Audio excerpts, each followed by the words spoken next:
Hello again, everybody. Wally Langfellow along with Joe Basil. It's time for high school football, a Twin City Green Conference matchup between the DeLaSalle Islanders and the Pirates of Park Center. Glad to have you along from Pride Stadium on the campus of Park Center Senior High School.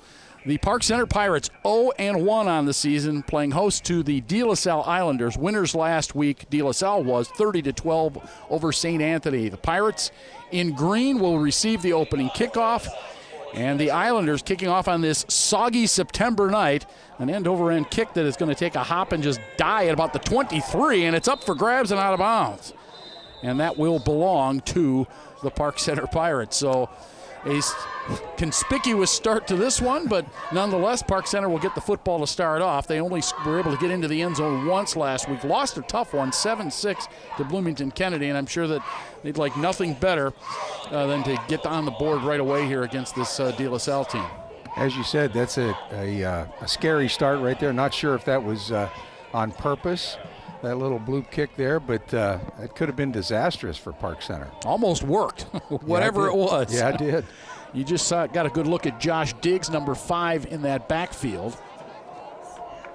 And the quarterback tonight will be Elijah Sweet. He is the backup quarterback after starting quarterback Isaac Davis had banged up a little bit last week. Handoff is to Diggs, and Diggs will go for about 8 or 9 yards, very close to a first down here. It'll be short by about a yard or so out to looks like they'll put it down at about the 32. Nice little hole off the left side there, Wally. And they run a lot of inside zone. Not sure on that one if that was inside zone or just big on big blocking, but that was a nice way to open it up. There's a good look at Elijah, junior quarterback, getting an opportunity to start in tonight's ball game. Now, as much as that, the turf looks like grass, it is not. That is field turf. They must be freshly put down a lot of those rubber pellets because it looks like it could be muddied up a little bit down there. And it'll be third down after little or no gain there by Josh Diggs. Yeah. DeLaSalle came up, sorry I didn't get a number and a name on that one, but DeLaSalle was flying to the football on that one, and I think they're still behind the sticks. Yeah, so they'll be third down. It actually lost about a yard on the play back to the 31. So looking at third and about 2.5 yards to get that first down. Just shy of the 34 is where they need to get for the first down. Talking to Coach Salas with the backup quarterback tonight, he's probably going to see a lot more of the run game tonight.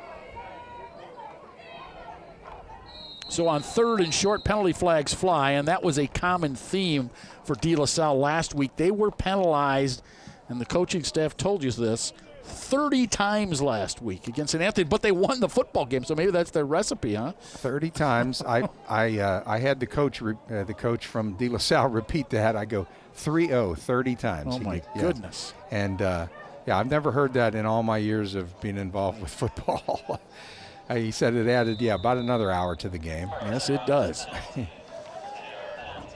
So the 10-yard walk-off here will pin them back, and now they're looking at third and about 12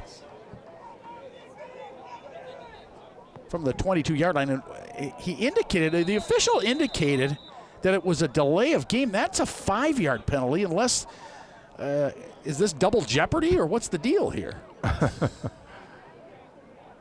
Yeah, they're going to. I think they're having that very discussion right now. Saying, you know what? Yeah, let's walk it back the other way 5 yards. Yeah, definitely talking that one over. Oh, boy. Here we go. There we go. That's the ticket right there. There we go.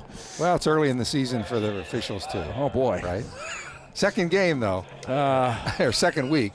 Well, it might be the second game ever based on that call. Oh, boy. All right, here we go. On third down, they'll go to Diggs again off that right side, and he plows forward, and he'll get a first down. Boy, what a nice run by Josh Diggs as he got close to that first down marker, Joe. Man, he just put it into an extra gear and said, try and stop me now. He really did. I got a good look at him pregame, Wally, on the sidelines. That's a young man that's very well put together.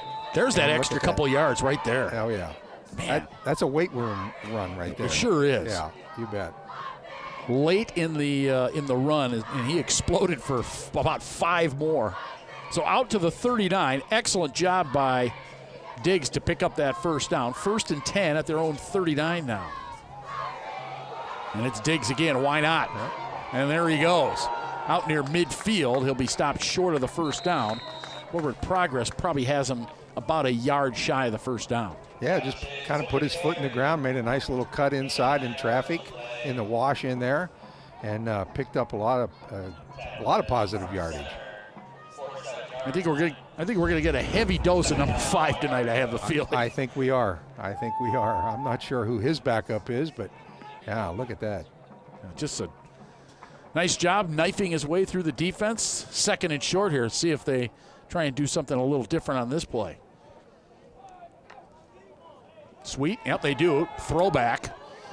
Little bubble screen and nothing doing, although a nifty move there by Dominic Brown. That was a nice little move. I actually thought he was going to lose his at first I thought it was a lateral. And it was. And then I thought he was going to lose his balance. And then he kind of threw their timing off and made a nice little positive play. Yeah, Dominic Brown, it looked like he was going to lose yardage on the play. It did. And he somehow managed and manipulated his way across the midfield stripe, and now it's another first down for Park Center. They're 2nd on this opening drive. And he's one of their captains too, Wally, so showing good leadership on that play. So they go spread again, and here comes Diggs. And this time he runs into his own man, and he'll maybe pick up a yard or 2. Yeah, and he kind of ran into the back of one of the Islanders there, who maybe got spun around or whatever. And I'm not sure he knew that Diggs was in the neighborhood. So 2nd down and 9 here for the Pirates. As I mentioned, they lost 7-6 last week to Bloomington Kennedy in their opener. They go 2 receivers on the far side now. And again, out of the gun. And guess who's got it again? It is Diggs, and he digs for another first down. Down to the 32-yard line, maybe the 31. Boy, he is going to be a load tonight for DeLaSalle. He is. He's also going to sleep well, I think, maybe a little bit. If this keeps up, and I see no reason why it won't.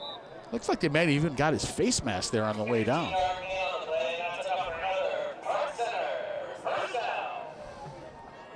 Yeah, so 3 first downs already here in the early going.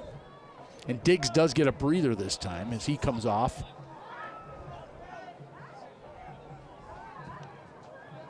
It will be 1st and 10 from the 31-yard line. Nice little drive going here, Wally. Throw that far side. Boy, they go to Brown again. Dominic Brown is going to be swaddled up this time. And he is triple teamed on that tackle. Nothing doing there. He'll lose a couple of yards. Yeah, and that was a timing thing. I think, if it's throwing the bubble screen, that's all about timing. If it's not high like that, you give your receiver a chance.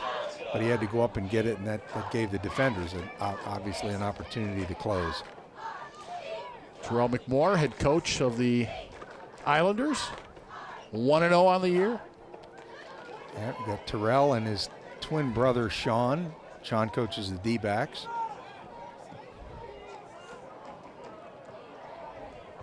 Sweet operating again out of the gun, and what do we got now? And one of the Pirates has to come off. That's Brown, an equipment issue. With Diggs back in the ball game. No, he is not yet. Or is he? I don't think so, Wally. I don't think it is. No, he is not. Toss over the middle, incomplete. He threw it behind his intended receiver. Trying to get it to Joseph Burgess Shannon, and it's overthrown, and now they look at 3rd and long here. 3rd and long, that sounds like a handoff to Diggs. What do you think? Yeah. I'd have him in the game, that's for sure. Because you're in 4-down territory here. Try and pick up 8 or 10 anyway. Well, they've been successful on the ground, not so much through the air. Let's see what they dial up right here on 3rd down and long. And no Diggs in the lineup. Diggs is not on the field right now. And now Park Center will burn a timeout and try and sort things out. So as well as things were going, are they going to pick the flag up, or are they going to get penalized? Is it a delay, or did they have too many men on the field? Oh, too many men on the field, yeah. Illegal substitution. So that'll be another 5-yard walk-off, and the Pirates now going backwards after they mounted a pretty good drive to start off there. And those are killers. I mean, they really are, especially when you're running the football. Exactly.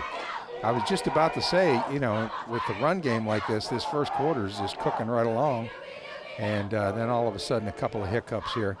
Diggs is back in the game, put his helmet on, he joined the huddle, so we should see him on 3rd and 20. Yeah, I'm guessing. I mean, the only reason you would have him out of the game on those last few plays was to give the guy a break. I mean, he had carried a lot of the load here in the early going, and they give him a break, but they went backwards without him. Yeah, I agree. Just give him a blow. There he is. Yeah, he's very well put together, that young man. So 3rd and a mile here for the Pirates. They're on the 42. They need to get to basically the 22, 3rd and 20. Let's see if they somehow put the ball in number 5's hands here. Well, there's not many Islanders in the box, so they're going to put it up. And it is nearly picked off, and now they'll probably have to punt the football. Wow, a drive that looked so promising comes to a screeching halt here as they put the ball in the air 3 straight times. Yeah, I thought when they, I thought maybe with a light box there, Wally, they might run the football with Diggs again, but they did not. Julius Jones with the defense on that play for DeLaSalle. So a 4th down, and I would assume that they're going to punt the football here, although they are not in punt formation. We'll see if they drop into punt formation. No, they're going to go for it. He throws, sweet throws, and through the hands of his intended receiver. And so DeLaSalle will take over on the 42-yard line. Little surprised by the play calls over the last 3 or 4 plays, as well as you were running the football. And again, a lot of that, as you pointed out, was Josh Diggs, but I don't know. I think that that offensive line had done a whale of a job. I think you get somebody else in there to give Josh a break and keep running it. Yeah, they were rolling. I mean, they had good rhythm running the football, and not sure why you would change anything up there. They gave 5 a blow there, and kind of getting back in there and at least put the football back in his hands. So the Islanders take over for the first time. The pitch out and stopped right at the line of scrimmage. Maybe a gain of a yard there for the Islanders. It'll be 2nd down and 9. Yeah, the Pirates came up and really, to use an old adage there, they really stuck the guy. They sure did. On that play. A little bit of an option pitch. Kind of a lazy pitch in a way. I mean, the ball was kind of floating out there. We'll see if they clean that up a little bit. So it'll be 2nd and 9 from their own 42-yard line. And this is the quarterback, Ray James Jr. Turns it upfield. Look out, he could go to the 30, 25, 20, 15, 10, 5, 4, 3, 2, 1. Touchdown, I believe. Looks like he went over the pylon. I see no indication. Yes, finally an indication. Touchdown for DeLaSalle. Well, it should be no surprise the way that Ray James Jr. ran the football last week for 162 yards, and he dashes off to the races here. He goes 57 yards on that run. He's the guy, and you're right. He got right inside that pylon. We just had to wait for a moment for the signal, but yeah, just a real nice scoot right up the sideline. Looks like they're going for 2 here, Wally. And we finally landed on a number for Ray James, number 13. He's wearing the lucky number 13. He'll try and get the 2 points himself, and he is in. So Ray James Jr. has all 8 points. He has 2 carries, one of them for a touchdown, and one of them for a 2-point conversion. 8-0 in favor of DeLaSalle. Let's run that back for you so you can see how he got them on the board. Nice little block to spring him loose there by Julius Jones to kind of get him rolling, Wally, and then he was off to the races. Julius helped him get to the edge there. Yeah, showing some real nice speed up that left sideline. And really kind of pulling away at the end, and there you go, right off the pylon.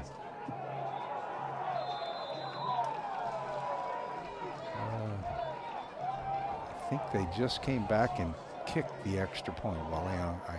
Unless I'm in a parallel universe here or something. Boy, yeah, there is some definite confusion here. All right, so.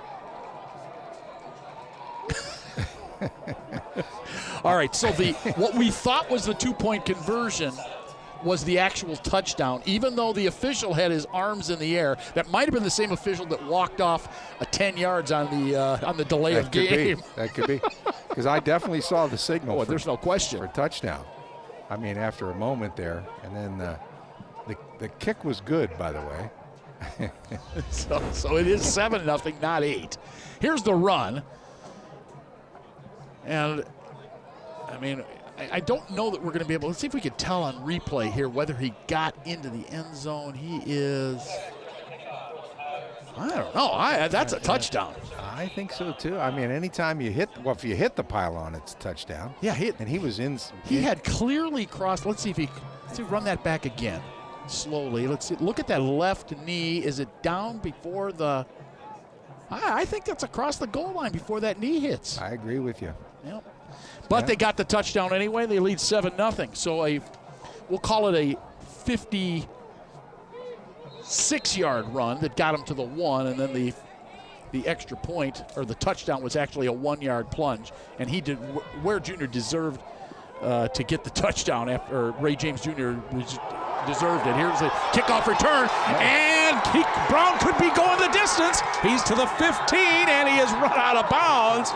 And boy, a late tackle out of bounds, and not sure why there isn't a flag there. Nonetheless, a great return by Brown all the way down to about looks like he stepped out at the 18. Yeah, when we see that again, let's see if they had left return set up. I would say, yeah, nice job out here. Didn't get a number, and that's all Brown needed. Really nice job on the edge out here. Yeah, he did step out of bounds. Good call by whoever was there on that sideline by the official. So excellent field position for Park Center as they try to even things up here. And a nice answer, huh? After the quick touchdown drive by DeLaSalle. Absolutely. We'll see if they get a heavy dose of Diggs here. First play, of course, off the left side. And Diggs to the 10, to the 5, and wrapped up inside the 5-yard line. Yeah. They're not going to stray from that here. I see no reason to. I mean, let's don't outthink ourselves, right? Yeah, exactly. Or outcoach ourselves or whatever. Right. Yeah. Diggs is the guy. And a little hurry-up mode, why not? And they'll go to him again, and he's into the end zone, basically untouched. Touchdown, Park Center. Beautiful little sidestep there, Wally, and then he hits pay dirt. Nice little quick jump stop, if you will, or sidestep, and he's in. And as you mentioned, an excellent answer for Park Center after yielding that long touchdown run to Ray James Jr. And only a sophomore, too, huh? Look at that. Only a sophomore, Josh Diggs. You got to love that. Boy, oh boy, I tell you. He's a man among boys down there. He really is. And are they going to go for 2? Did that touchdown count? Yeah. He was well inside the pylon, I thought. Oh, boy. As they sort it out. All set up by that kickoff run by Dominic Brown. What a great return by Brown. Yeah. And then Diggs goes in. Special teams, big part of the game. A lot of times it gets overlooked. Huge part of the game. Oh, I'm guessing you're giving it to Diggs again here. 2 points on the line. They give it to him, and nothing doing this time. Good job by the DeLaSalle defense to stuff that run. Yeah. He was looking. He was trying to pick his way through, but he just got outnumbered there. They just got outnumbered on that side. So a 7-6 lead for DeLaSalle after the short touchdown run by Josh Diggs. Here's a good look at it again.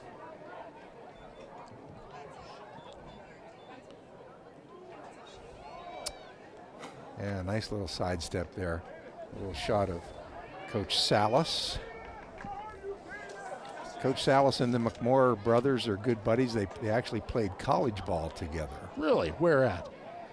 Oh, I asked you a question you don't have the answer to, didn't I? You did. You did. I should know that. Well, you were going to bring it up. I thought you'd know it. Yeah, I should. I'm like an attorney, right? Yeah, exactly.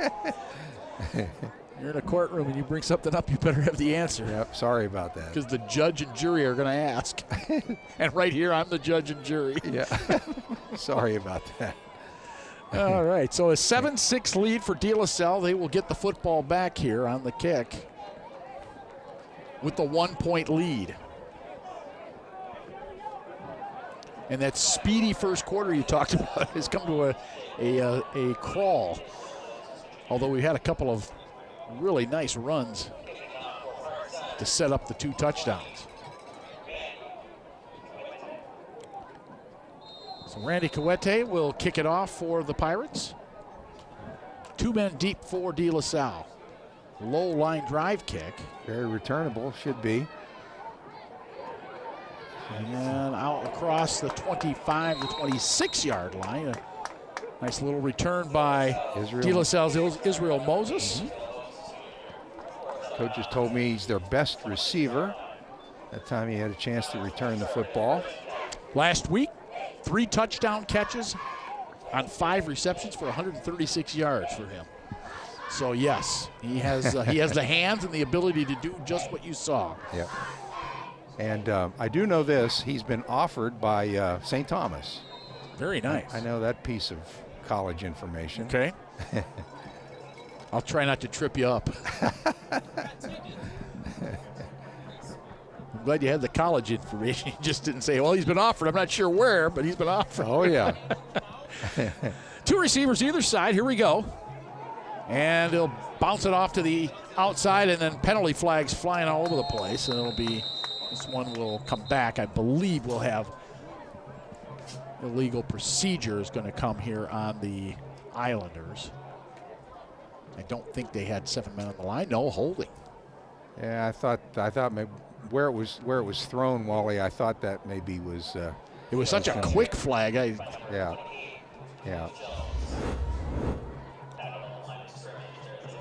Julius Jones holding his shoulder a little bit. Hopefully that's not bad news for the Islanders, as he is their premier running back. That's quite a scrum in there. Yes, it is.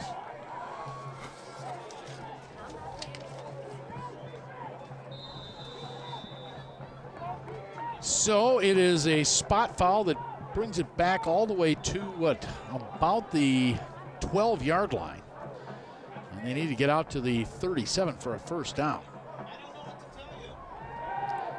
He wants to throw. James is in trouble and gets it off. Are they going to call intentional grounding? No, they say there was a receiver in the area. Boy, that was close, wasn't it? Sure was. It looked like he was trying to set up a screen, Wally, I thought. And the way he was going back there. But, boy, they're fortunate that was not.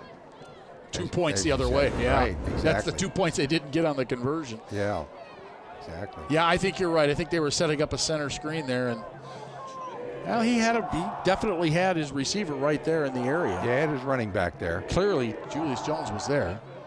So It was a heady play by Ray James. 2-by-2 for the Islanders again in the wideouts. Second and, as you can see, 25, and now what? Well, they jumped, but I think the whistles came first. We do a delay? Is that a 10-yard penalty? I can't help myself. I'm sorry. Got to have some fun. Oh, yeah. Just thought I'd ask. All right, here we go. So now 2nd and 30 on the 5-yard walk-off. They give him a break. 2 receivers again either side. James wants to throw, and he launches it, and he's got his man wide open and overshoots him by about 10 yards. He was trying to hook up there with T.J. Logan, and he just overshot him by about 10 yards. Had to be just a go or a 9 route. T.J. was wide open. I think I go back to the huddle and I say, Coach, can we run that one again? Yeah. Right. Here's a name that Twin Cities folks will know. Ricky Foggy is the offensive coordinator for the Islanders. Yes. Oh, I caught a couple of Ricky Foggy passes back in the day. Is that right? Oh, it hurt my hands like you wouldn't believe. He throws the ball hard. Yeah. I don't doubt it. Yeah, a little touch football. It was fun. Ooh. He's throwing again long. He said they did run the exact same play. This time it is picked off. Interception by Park Center's Isaiah Woody Kesa, and it will be Park Center football on that pick. Yeah, and it was quite we'll probably have it on the replay. Got his hands under, did a really nice job, I think, of getting his hands underneath it. Really did. And yeah, to pick that thing off. And Ray James took a shot, too, as he was throwing the football. We'll see it here. He did, but they absolutely ran the same. They ran the same play. They said, let's run a fly route here. This time the Pirates were waiting for it. Well, Foggy had a smile on his face, and I think maybe when he and Ray James were talking about it, how about we go back there again, I guess. And they did, but goes over to the green. Ricky had some good playing days up in the CFL back in the day, after his Gopher days were over. This is Diggs, and he's run out of bounds on first down. Pick up a couple of yards, down to about the 32 maybe. Yeah, about the 32, 33-yard line. Nice little gain there. He's shy of the 31. Picks up almost 4 yards. We'll call it a 3.5-yard gain. 2nd and roughly 7.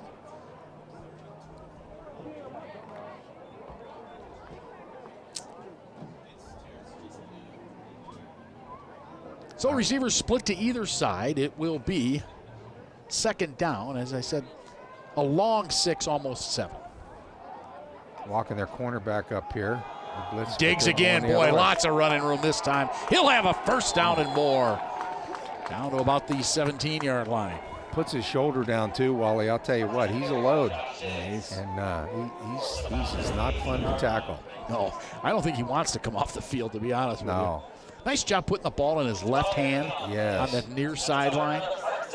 And just like as you said, a headsy runner, and boy, just a tough guy to bring down. One underrated thing about running backs too is their eyesight. I'll tell you, the good ones just have great eyesight and can pick the holes, make the cuts. Islanders with about 8, almost 8 in the box this time, but they're going to run it again. They'll go Diggs again off the left side, and Diggs is run out of bounds. He gets down at about the 15-yard line. Diggs and Owen Preco are really getting to know each other. Preco has to come up from the secondary and kind of finish off this play. 2 plays in a row here. So a pickup of 7. 2nd and 3. Another nice drive, by Park Center. Rolling sure here. is. They go spread again. Diggs is the lone setback. almost kind of a double wing here from Park Center. Elijah Sweet gives it off to Diggs again. He gets inside the 10, and he should have the first down, depending on the spot. Let's see. Looks like he had it. He should have. Yeah, I believe they did. Yep, they've already moved the sticks. He's a machine, isn't he? I mean. Yeah, he is. Just give it to him and get out of the way. Yeah. Or in the case of those road graders up front who've been creating some holes for him. That's right. Move them in and move them out. Sweet this time keeps it himself, turns it to the outside, and he is wrestled down. He might have gotten a yard on the play. Yeah. Almost looked like a horse collar. Boy, it was close. Yeah, it sure was. Yeah, it was close. I like the call, though. Yeah. Well, you got to mix it up, right? Right, exactly. Yeah, I think he would have been. I think that play was designed for him to go inside, and then at the last second he decided to try and go around that outside block instead of inside, and it did not turn out well at that point. Yeah, I think if he sticks his foot in the ground and does go inside, maybe he picks up 3 or 4 at least. Exactly. So, 2nd and goal from the 9. He did pick up about a half yard, maybe a yard on the play. Walked up their middle linebacker here and blitz, but and there's Diggs, and forget it. He's in the end zone. Look at that. Man, he is just, he's fun to watch. He is. So Josh Diggs has a pair of touchdowns, and the Pirates have a 12-7 lead. Well, given the score, I would think going for 2 for sure on this one. Absolutely. If you didn't kick an extra point earlier when it was 7-6, you're certainly not going to kick it here. Right.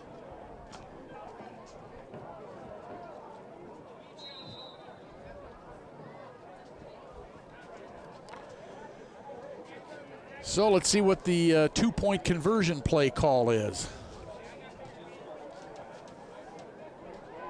The one thing the Pirates are doing too, Wally, is they're not just running left. I mean, they're definitely mixing it up on either side, running both sides of the line. Absolutely. A little quick pitch. Now they'll try the pitch, and Diggs goes in literally untouched until he gets into the end zone.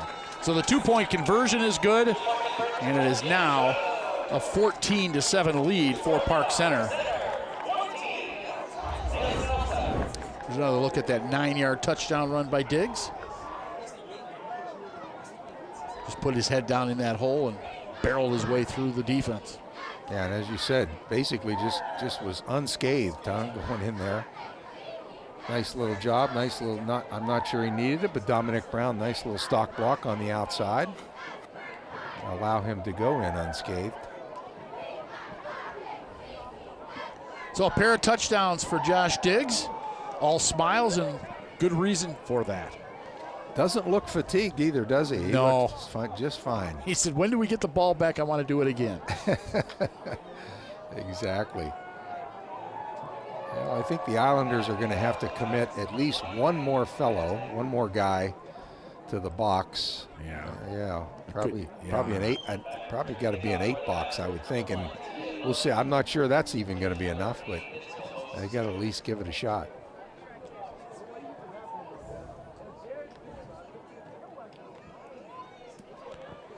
So we're still in the first quarter, believe it or not.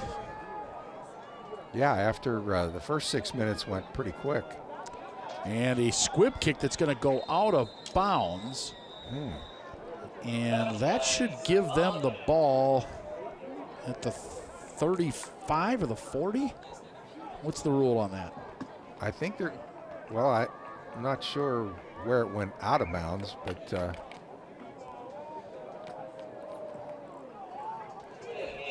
35, I believe, Wally. I think the 35 is right. Right. And they're going to be set up in pretty good field position. Yeah, it's sure. Not bad. No. On their own 35. We'll see if Ray James Jr. can get this offense up and running again. They trail now 14-7 after having the 7-0 and 7-6 lead. Yeah, almost had 12 guys on the field. 11 just gets off. So the interception by Isaiah Casas gets the Pirates great field position, and they finish the job. And look out, here comes James, and he is across the 40 out to about the 42-yard line. He'll pick up 7 or 8 on the play. Yeah, and one thing the spread offense affords you a little bit, they had a 3-by-1 situation to spread out Park Center, and that's exactly what they did, and hardly needed any blocking over there on the left side, and Ray James, was able to pick up 7 yards. So 1st and 10, or I should say 2nd and about 2, almost 3 for the first down. Ball's at the 43. They need the 45. We'll call it 2nd and 2. We got it right. Offensive coordinator's dream here, Wally. Yeah. 2nd and 2. Absolutely. See what Ricky dials up here. And under pressure, and James has nowhere to go but down. Fortunate to hang on to the ball. Sure was, but he must have big hands because he had just one hand on the football. No problem. Looked like Spider-Man out there hanging on to that thing. Exactly. Well, he does have big hands. Look how his hands wrap around the ball. And some strength, too. Huh? Absolutely. Yeah. So a big loss. They were 2nd and 2. Now they're 2nd and 11. So a 9-yard loss on the play back to the 34-yard line.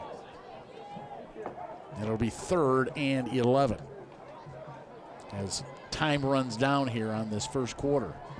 So from the OC's dream to the OC's problematic situation. 3rd and 11 is no fun. And it's going to be 3rd and 16 on the delay of game. Killer. Well, I don't know. We're probably not keeping track of this, but the Islanders had 30 penalties last. Hopefully they can be under that this week. Oh boy.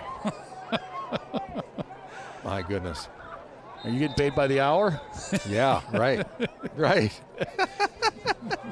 Might work out for you.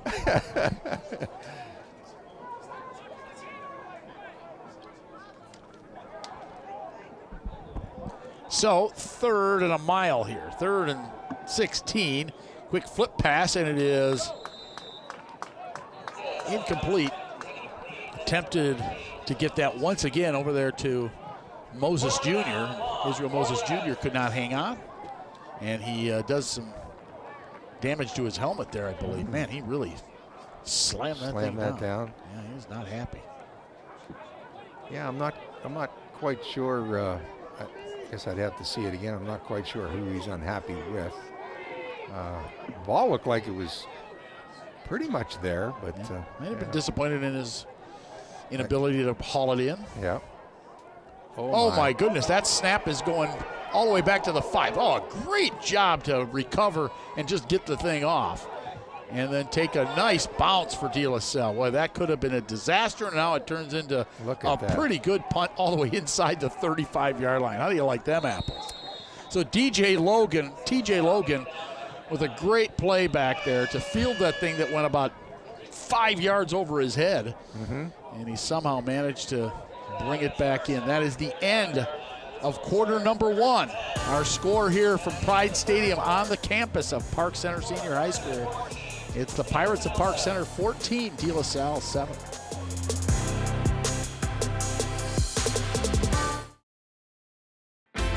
CCX Media, your source for great local programming, is now available on Roku and Apple TV.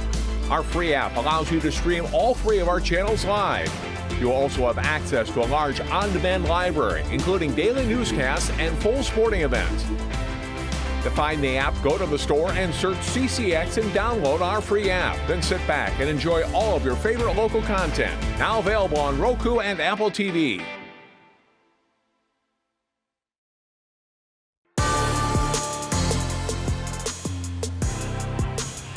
The clouds finally moving out after a soggy day here all day long across the metro. Looks like we may escape the rain for the rest of the night, but don't hold me to that.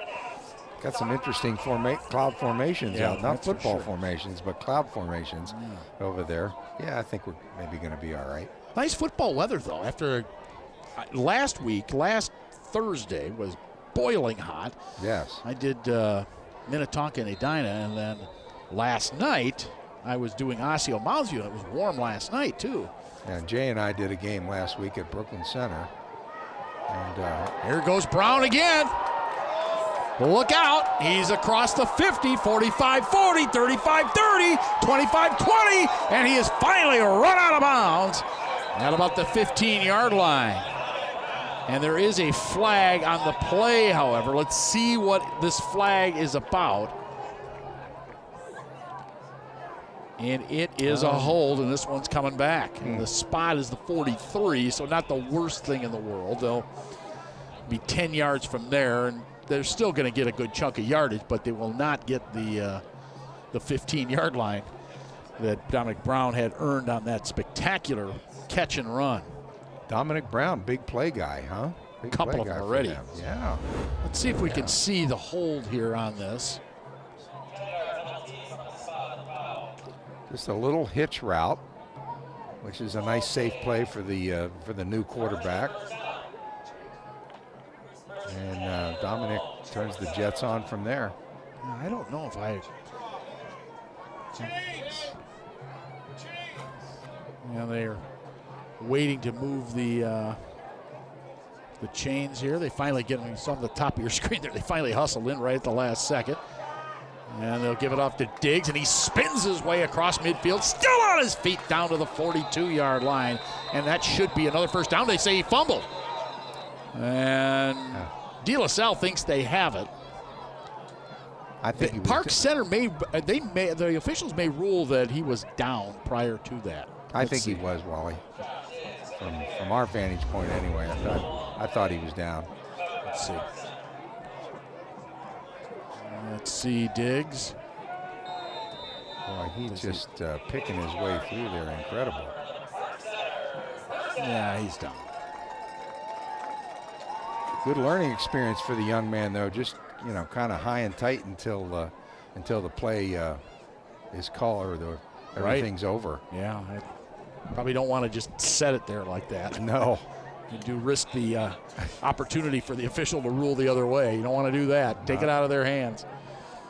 Keep it in yours. Two receivers to the near side plus a slot. And they'll go to Diggs. And check that. Not Diggs. This time it's... This is... he put it down on the ground. Yeah, Titosu. And he is... they say he was down as well. It'll be second down and long here. He'll lose about 3 yards. So it'll be second down and 13. Take one more look at it.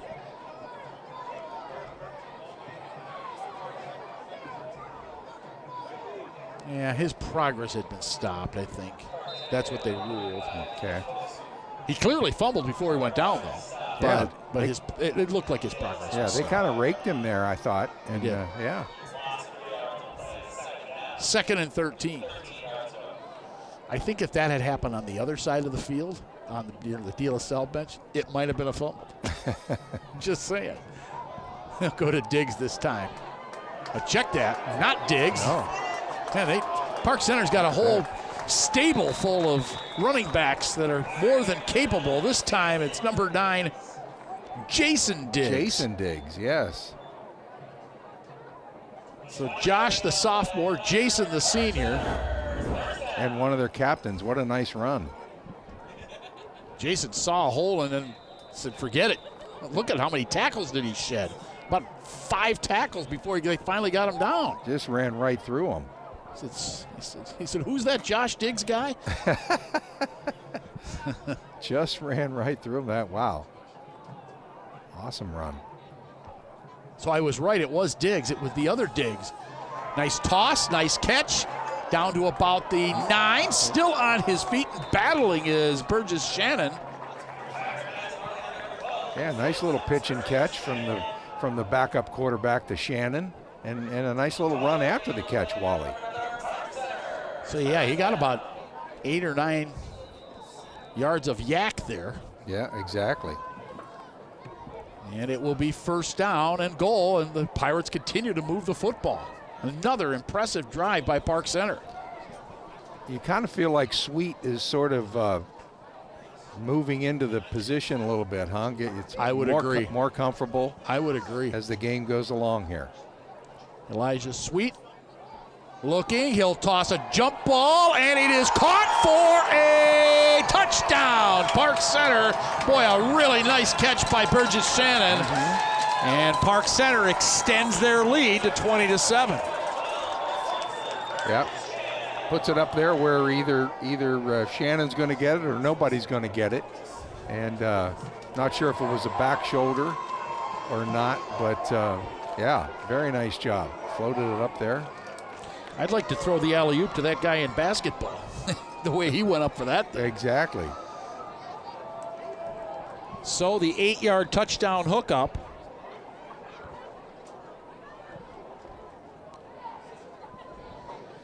That's going to help. That's going to help the backup quarterback's confidence as well. Absolutely. And they'll go for 2 again here. This time they're empty. Well, I guess they do have a wing back, but other than that, they're totally empty. Oh, maybe not. Here comes Josh Diggs, huh? Yep, Josh Diggs at the last second, and Park Center says, you know what? Well, did they get penalized? They did. You know, I think in that case with first half, I think you burn a timeout there, don't you? Instead of taking a 5-yard penalty, I think I'd burn a timeout there. Yeah. Yeah, that's a situation where, especially with the way the game is, the way the game is going too. Exactly. If you're down, it's different. But you've got a 20-7 lead. It's the first half. You're not burning a second half timeout. You're using a first half timeout. Call timeout. Yeah, you can't take them with you. No. You don't know. You may not have the ball back and an opportunity to use 2 timeouts at the end. Yeah, this changes the whole it does. Play calling situation here too. Absolutely does. Sweet wants to throw, rolling. Now he's trying to tuck it under. Now he's in trouble. Penalty flags fly. Flips it forward. Incomplete, but there is a flag down, so hold everything. It looks like it is going to be holding on Park Center, and if that's the case, it'll be conversion no good. Right, so that is the case. Yep. A little creativity there by Sweet, though, at the end. It was like a little shovel pass almost. Right, exactly. We'll look at that one more time. Oh, that's the touchdown. Okay. Yeah, look at how high he goes for that thing. He's just high pointing that thing and bringing it down for 6. Beautiful fade ball there by Sweet. Yeah, really nice throw. Shannon. Yeah. Wow, look at that. Nice job. Yeah, great catch. And he knows it. Dominic Bronson, Shannon says, you know what? I can go up high for those. Give me another one. Right. So 20-7.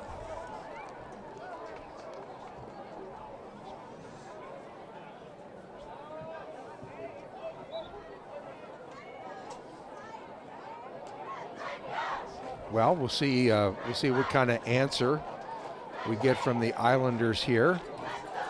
See how they can come off the deck from a little adversity on the scoreboard and at least make it possibly a 20-14 game before half. There's plenty of time left, of course, in the second quarter. Oh, yeah. Well, and 2, the last thing they want to do is give it back to Park Center right away, because the Pirates have now shown a propensity to move the football with relative ease. They sure have. So here we go. This time they'll kick it deep. And from the 10-yard line and scooting out to about the 18-yard line, and then buried right there on the return was Israel Moses Jr. So it will be DeLaSalle football shy of the 20-yard line, trailing 20-7, 8:42 to go here in the first half of play. Glad to have you along here. CCX coverage of high school football. This is the Twin Cities Green Conference. I can't keep track of all the conference names and changes, particularly when it comes to football, because they have it all divided up in districts now. I guess technically it's a district, not a conference. But, right. So be it. The blues, the greens, the reds. Yeah, I'm lost when it comes to that. As I told John Hedstrom, the activities director, I said, bring back the Lake North and Lake South and Lake Blue and Lake Red. Those I was able to keep track of. now that these are changing every year. And I don't know that I'm a huge fan of some of the scheduling I've seen. For instance, I looked at Hopkins' schedule today. They don't play anybody that's near them. They don't play Minnetonka. They don't play Edina. They don't play Eden Prairie. They don't play Wayzata. I just, they're traveling to Forest Lake. They're playing Egan. I mean, it just, I don't get it. Some of the scheduling, I think a lot of the thrill of the rivalries in high school football as that pass goes incomplete is playing your next door neighbor, playing guys that you grew up playing against in youth football and that type of thing. A little confused by it all, to be honest. Well, even in this game, Coach Salas was telling me that he had there were some players from he didn't name them or anything, but he said there were some players from DeLaSalle that are playing now for him, and it makes it kind of interesting. And sure. Sure. Yeah, just the little rivalry things that make things interesting. And James wants to throw. Now he wants to run, and he'll be brought down, but he should have a first down out across the 30-yard line. Yeah, looks like he made the sticks there. Yeah. Nice run play. He is good. Yeah. He had 162 yards on the ground last week. Plus he threw 3 touchdown passes, by the way. Yeah, and he's very smooth, isn't he? I mean, his running, very smooth. And taking care of the football at the end there. Good job. And he's willing, as you could see on that run, he's willing to dish it out as well as he takes it. That's right. Because he got punished there. Yeah, he sure did, but he wasn't going to go down without giving a little to the defender, too. That's right. So we got a bunch formation here. Trips bunch at the bottom of the screen. Oh, batted down. Nice defensive play, and it'll fall incomplete. Yeah. Boy, that's just good defense. This time it was Caden Cook. Did the right thing, though. Sure did. Pick it up. You never know. You never know what the call's going to be. Cook also plays some tight end for the Pirates, this time on that defensive line making a big play. He's a big guy. He stands 6'4". He swatted it like Manute Bowl in a basketball game or something. I don't know why I came up with the Manute Bowl. He's just the tallest guy I could think of. He's pretty tall. Oh, he's about 8'1" or something ridiculous. Here goes Ware, and he is bumped out of bounds, and they're going to call a late hit. I want to see that again, and I don't necessarily disagree with it, but I'd like to see it again. There's Coach Foggy. Was he out of bounds when he got hit? I don't know. Yeah, that was kind of on the. That's ticky-tack. On the line there on the fence. Ticky-tack, if you ask me. Yeah. Yeah, he's in bounds. Now, how do you stop your momentum? Yeah. You don't. If he was out of bounds, then clearly. But he was clearly in bounds when he got hit, and he was close to the sideline. Yeah, but Josh Diggs had him wrapped up in bounds. And he just came in to finish the play, and cost you 15. So out to the 42-yard line. Big break for DeLaSalle as they get the ball closer to the midfield stripe. James to throw again. James under pressure. James is going to run. You got to contain him, and they basically do. He'll pick up about 4 or 5 on the play. By the way, he ran 18 times last week. Wow. So that tells you, and I'm guessing that a lot of them were like what we just have seen. Yep. Where he is looking out of that spread to pass the football, but then ends up running it because he's so good. Right. And when I talked to the McMoores, the DeLaSalle coaches, they hasn't done it as much tonight yet. Obviously, that was going to be pass first, but he can be a run first kind of guy. We got him under center here. Yeah, we haven't seen that yet, and they'll pitch it this time. Boy, that one was smelled out by the Park Center defense, and a big loss back to the 40, maybe even the 39. Now they're going to give them the 41, it looks like. The near side official gives them progress to the 41, but great defensive play by the Pirates. Oh, yeah, just somebody missed a block there on Jason Diggs. Yeah, Diggs came right up through the A gap, Wally, and I mean, really, nobody blocked him. Nobody blocked him. There's Jason. Yeah, we had a couple nice runs in the last series, too. Yeah, getting a little blow there. But didn't Ricky Foggy coach like in Hastings? Is that he was somewhere south, Red Wing, Hastings, something like that. I'm not sure. I'm going to look it up. I'm going to have that for you sometime, but by the time halftime rolls finished. Here comes James again. He might be close to and does have a first down. Boy, what a terrific run. You know, they are really going to have to respect that running ability of James. Uh-oh. He is slow to get up. Yeah. And the official's blowing the whistle. Now he'll get up on his feet. But you can tell it's an ankle. Took a hit right at the end, Wally. Took a kind of a pounding kind of a hit there at the end. Yeah. I think he got, I think that the hit came right here. When he went in the air, somebody hit his ankle. That's where it got hit. Okay. And he might have twisted it when he came down because he was holding that left ankle. Or the right ankle, I should say. So that was almost more of a late hit, I think, than the other play. Yeah. Yeah. Oh, my. Yeah, that's, boy, you could see the consternation on the faces on that sideline over there. Yeah. Because he is DeLaSalle offense right now. He really is. He's the guy. Yeah, clearly. He is the guy. He kind of runs a little like Ricky Foggy used to run. You know, I was thinking that too. Yeah. I was actually thinking that too. He definitely, he's coached by Ricky Foggy. And yeah, he has some of the same instincts, it looks like. He does. He does. He just cruises. Yeah, he does. Oh, nice job. Again, another guy fun to watch. We had some guys that can really play out here. Okay, all right, so they will operate with a backup quarterback. Let's see who has marched onto the field. That is number 9. They're going to come out. A toss, and it is picked off. And boy, that had pick 6 written all over it. Keenan. Now, according to that's got to be Brandon Hoban, I would guess. He's the only other quarterback that's listed here. And we know that the numbers are wrong. Right. I'm going Brandon Hoban, senior. Got to be.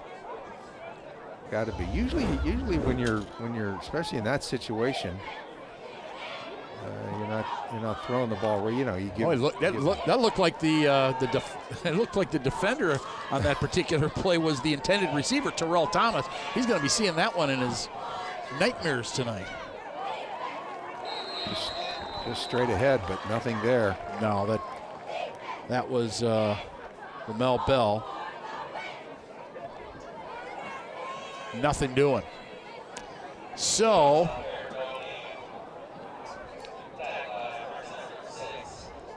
third and 10 here for Brandon Hoban. Comes back out. The senior getting an opportunity here while they tend to James.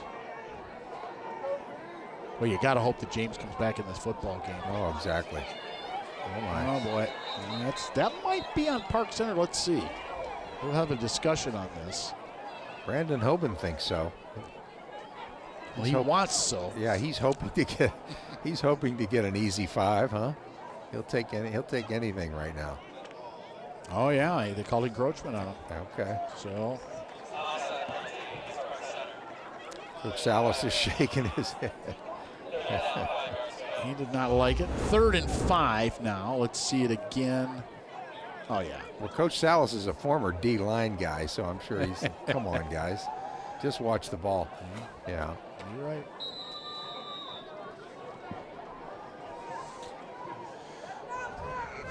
So 4 minutes and about 15 seconds and counting to go here. Hoban throws, and there's another opportunity for a pick. This one floats out of bounds. It'll be 4th and 5, and I think if I'm DeLaSalle here, I think I might just punt the football. You're on the 40-yard line. You don't want to give Park Center half a field here, do you? No. Yeah, I don't think so. Especially with your backup quarterback. Yeah, exactly my point. You know, if he'd shown something, really didn't show anything there. I think give it.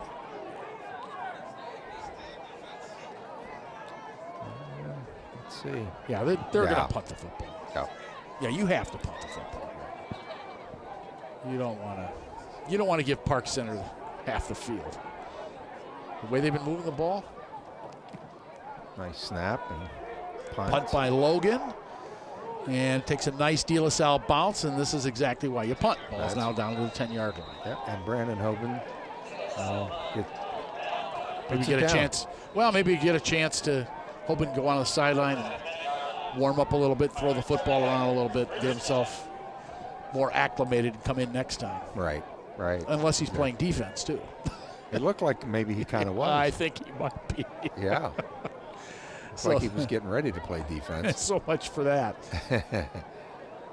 Just a theory of mine.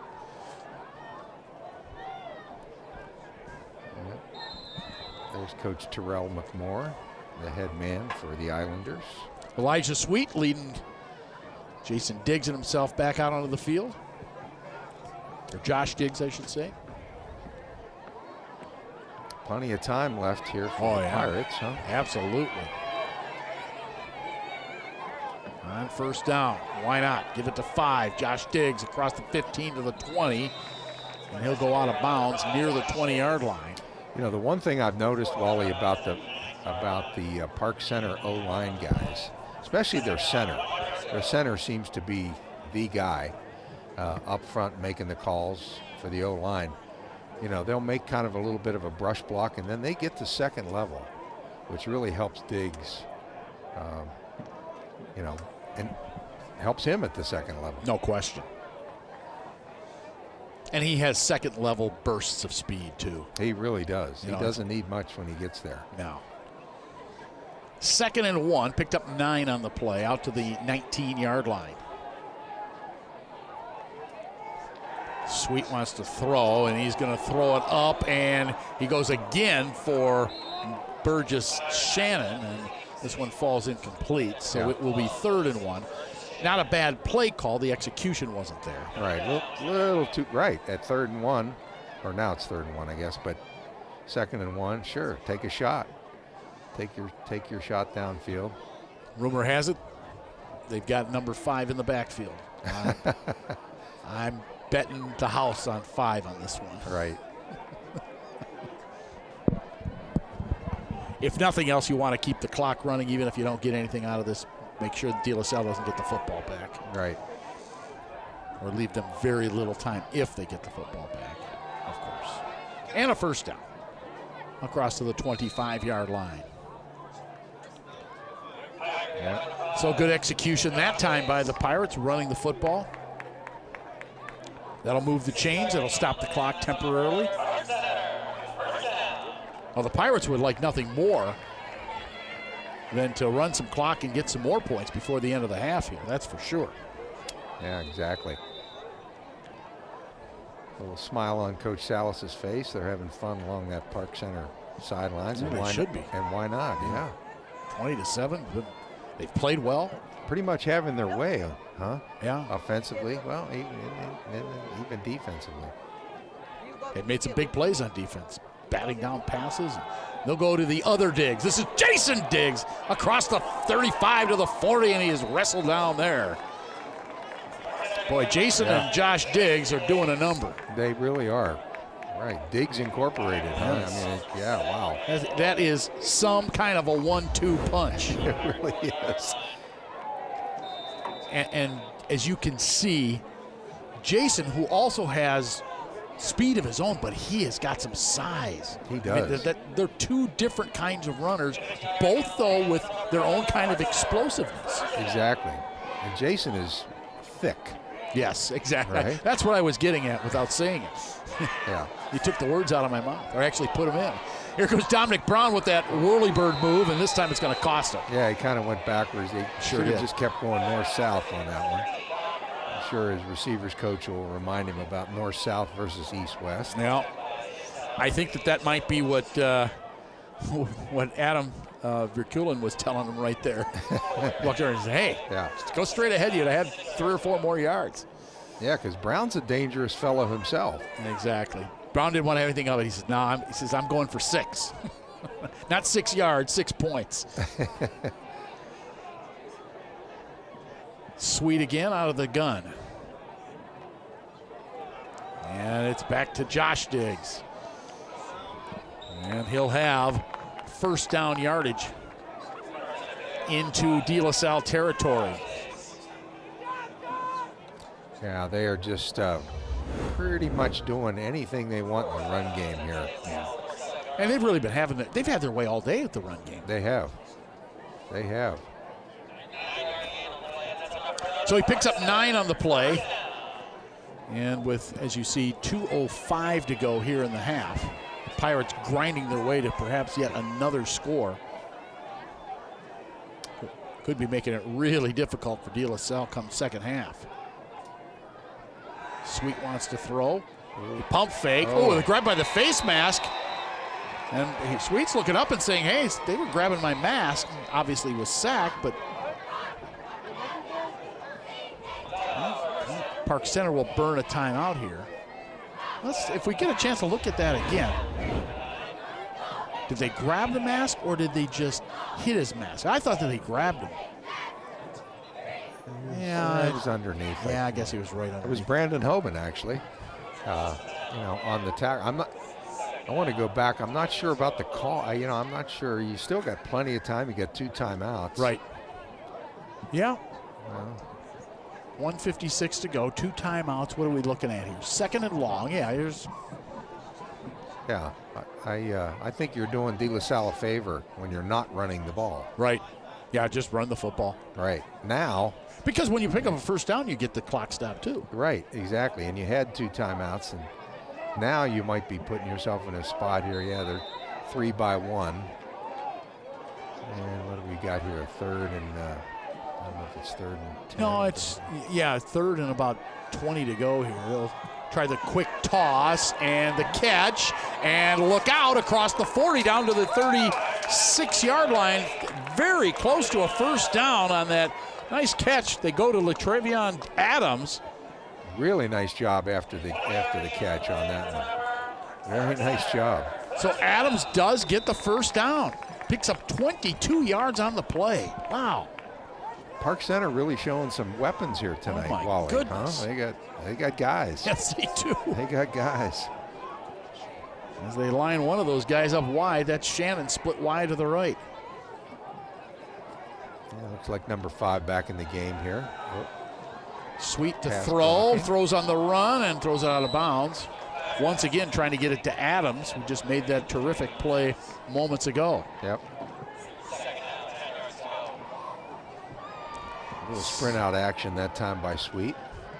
So buck 25, 20-7 our score, 2nd and 10. You have the football on the 37, 30, and almost 38-yard line. And 1 timeout. Pretty good shape here. Yeah, I wouldn't be afraid to give the ball to Diggs here. Not at all. He gets 8-9 at a crack, and you have a chance. I mean, he's obviously so good he could break it for you too. Yeah, and as you said, the clock stops on the chains, and they move the sticks. Yep, there you go. There Absolutely what I would have done. Yeah. Give him the football. Inside the 30, and he will not have the first down, so they're going to have to hurry here. But there's still, 1:13 to go, clock running. You just get your hurry-up offense going. Diggs thought he had the first down. He does not, so it's 3rd down and 2 here. Yeah, they should show a little sense of urgency here, Wally. Let's get in the huddle, call the play, and let's move. Yep. So 3rd and 2. And this is not a tough play call. You get the first down, it'll stop the clock, and then you can come up and spike it. 46 seconds to go. Clock winding. I think I'd give it to Diggs again. Pick up the first down. Pick up the first and then come up and spike it, right? Right. That's what I would do. And he's got it, but he is going to be swamped under. And now you got to call a timeout. Yeah, you got to call a timeout now. Unless you want to just go in. But, there you go. Why not? Yeah. So. Finally a positive play by the Islanders here. Yeah. Good defensive play. You see they tried a trap there. And yeah, they did. Too slow to develop. And Diggs was waiting for it to develop, and by the time it did, the defense was there. Yeah, good defensive pursuit. Brandon Hoban, nice job. coming up and kind of shirking the trapper. So it is 4th and about 4. That's kind of immaterial now. I mean, I think if they can, they may throw to a corner here to throw that alley-oop again to Shannon. I would think about it. Yeah. I mean, again, you could try to get the 4 and then spike it. Well, you could do that, or you've got 8. There's 8, and you got Dominic Brown. You got. Well, they got weapons. Yeah, got some options. Got some options here if you give Sweet some time. Yeah, whether you run or throw is immaterial. Can you pick up at least 5, and/or can you get into the end zone is the question. Right. First order of business, move the sticks, huh? Yeah.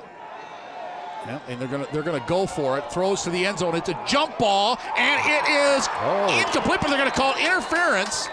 I would guess. I believe it'll be defensive pass. It is defensive pass interference. Yeah, sure looks like it. So they go to Shannon again, and Burgess Shannon goes up and he gets pulled down, and they call the penalty. So that'll move the ball 15 yards. They were at the 31. It'll get them down to the 16. And now with the ball on the 16-yard line with 16 seconds. Yeah, with the way the official was, body language there. Yeah.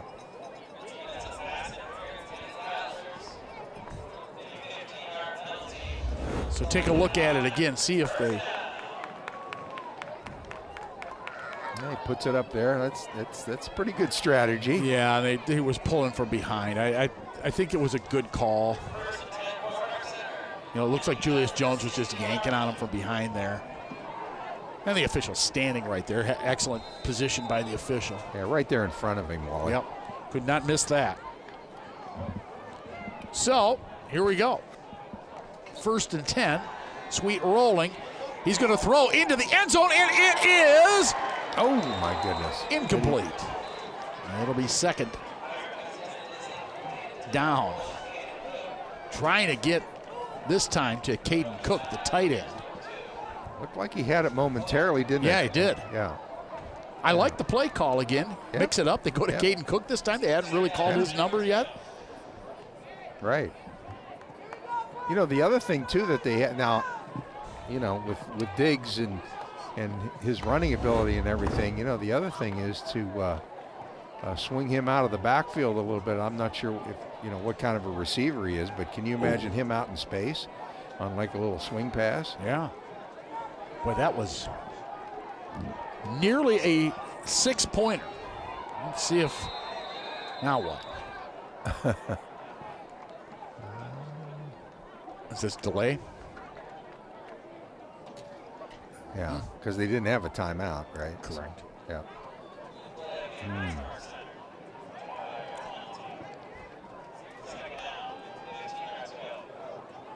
So now you're back to the 21 instead of the 16. And it is 2nd down. You have theoretically 2 plays here unless you run the football. Right, right. And they're not going to run. Yeah, if you go 1-2 throw, use the sideline. Sweet to run it. Now he fires. It is caught at the 5, out of bounds. Looked like out of bounds at about the 3-yard line. They go to Cook again. And now they will have it just 3 yards to go for a touchdown. And there is another penalty flag down. Let's see if we can spot. A nice little under route by Cook, and gets out of bounds. Are they going to call 7 for slamming him down? I'm not sure. Yeah, they call a personal foul. So this will go half the distance from the 3, so they'll put this at about the 1.5-yard line. Right on the 1.5. They got the math right down there. And so, 1 play. And they got 5 in the game. Assuming there's not a penalty on the defense, 1 play here if they can get 6 more. This will be the last play of a very long first half. They give it to Diggs. Diggs is stopped short of the end zone, and that will be the end of the first half. The horn went off during the play, and that is the end of the first half. Big mix up there, Wally, with the O-line. You got a couple guys pulling right. Got the H-back coming left. Collision. And it left that defense wide open to come up and stop it. Right. It's just stuffed it. Yeah, exactly. So one half is in the books. It's been a good half for Josh Diggs and the Park Center Pirates. They lead by a score of 20-7. Stay with us. You are watching high school football right here on CCX.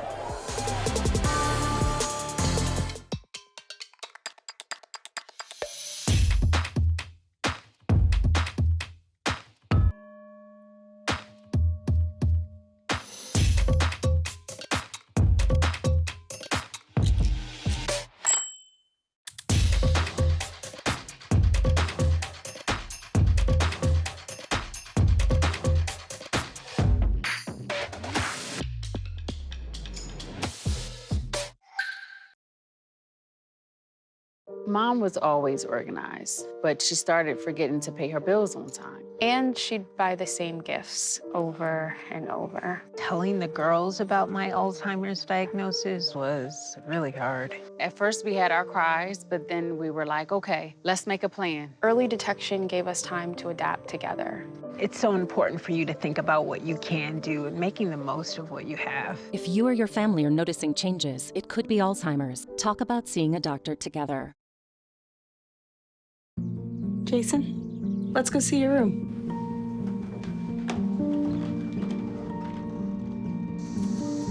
No, that's not right. How is it? Is it good?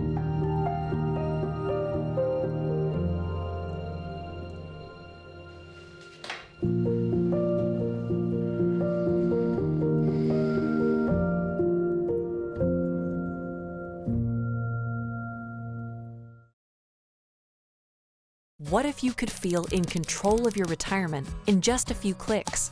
At aceyourretirement.org, you can. Start with a free 3-minute chat with Avo, your friendly digital retirement coach. Just answer some simple questions like, how do you feel about your ability to save for retirement? Or in how many years do you want to retire? To get free action items customized just for you. Get your retirement back on track at aceyourretirement.org. My kids put skis on as they were learning to walk. I want my kids to be able to have those moments with their kids. Being a scientist, I'm worried about climate change in so many different ways for my kids. From the second you have a child, you want to do everything to protect them. I think our action on climate change is no different. It's just an extension of being a mom.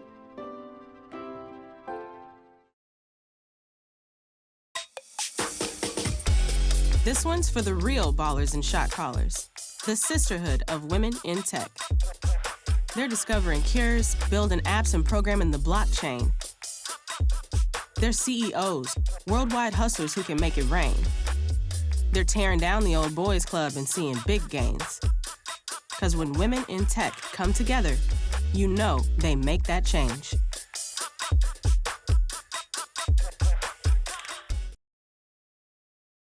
STEM is precise, no margin for error. Dare to forget that. Dare to have fun with it. Get weird with it. Dare to send those old STEM theories flying past the neighbor's house into outer space. Dare to program something internet-breaking, record-breaking. Dare to blow their minds. Dare to learn the difference between sedimentary and metamorphic rock. Go find those rocks. Dare to keep daring. Dare to STEM. Check out She Can STEM to get started. Can I get the now bar, please? $1. Have a good one. Got it. Hey, what's going on? Hey. Let me get a now bar. Sure. $1. Appreciate you. You got it.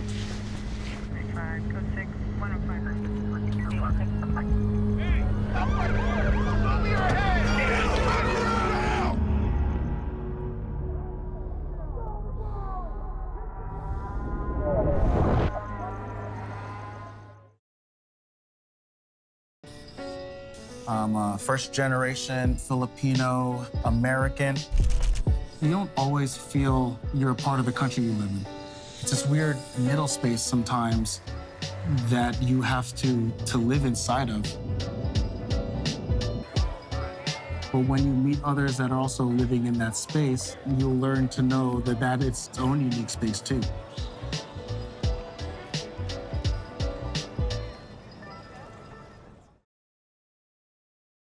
Put a frog in a pot of boiling water and it'll jump right out. But put a frog in a pot of cool water and slowly heat it up, and that frog will boil. As veterans, we can tell ourselves the lie that it's easier to stay in that boiling water, to disconnect. But you've never been interested in easy. You are not a frog. Find resources at va.gov/reach. Have you ever seen somebody treated unfairly because of the color of their skin? Do you guys know what it means to have white privilege? What is racism, and what do you think about it? Talk to young children about what racism is, giving them the language to understand it. They can be disruptors. They can shape and shift culture. We may not always know the answer, but we'll try and help you learn. You don't have to have all the answers, but that doesn't mean we can't start.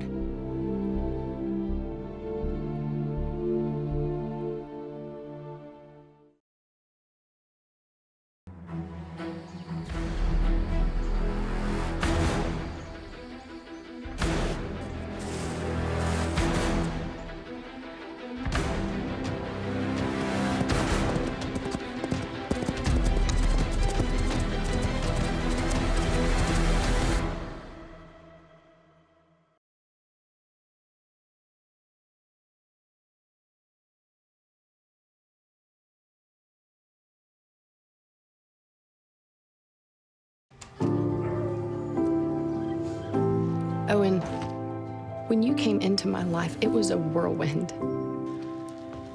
I just can't do it. We didn't know what the future would hold, but we knew you would always be a part of it. Adopting you was the best decision in our life. And I am so proud to call you my son.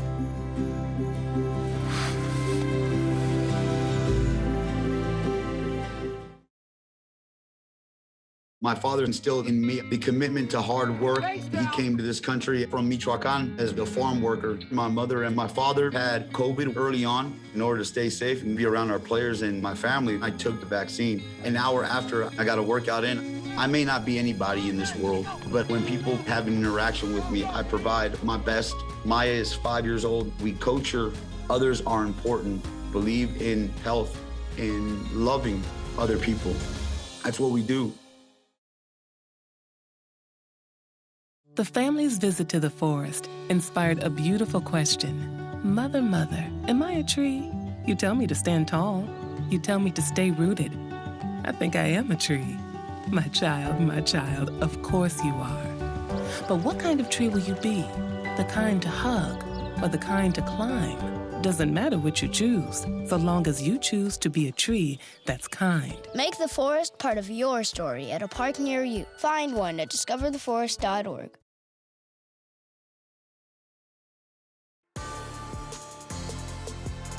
We are at the half. Park Center leading 20-7. The Park Center marching band and accompanying dancers on the field right now, keeping the fans entertained.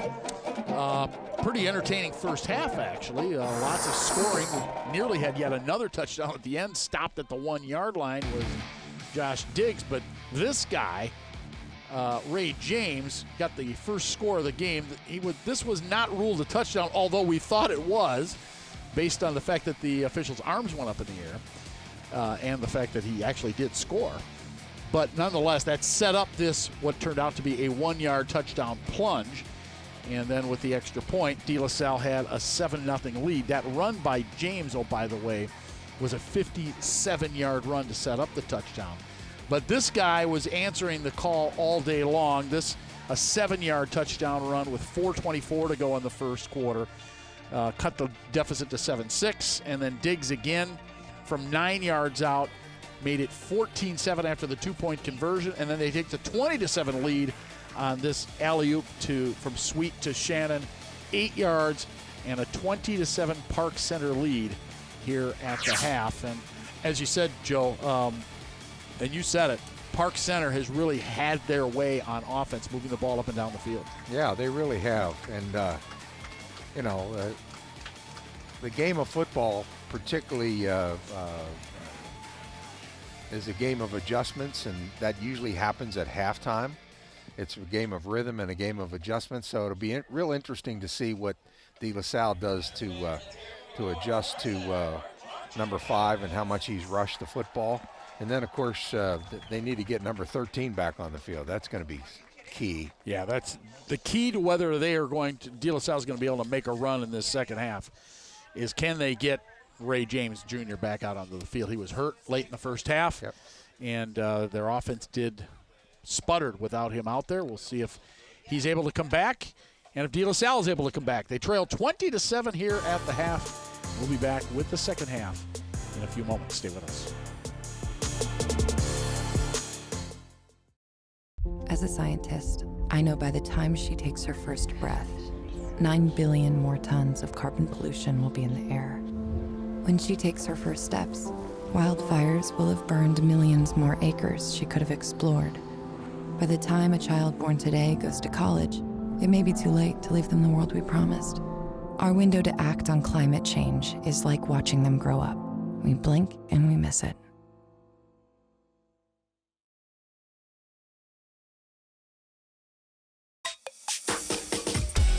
This one's for the real ballers and shot callers, the sisterhood of women in tech. They're discovering cures, building apps, and programming the blockchain. They're CEOs, worldwide hustlers who can make it rain. They're tearing down the old boys club and seeing big gains. 'Cause when women in tech come together, you know they make that change.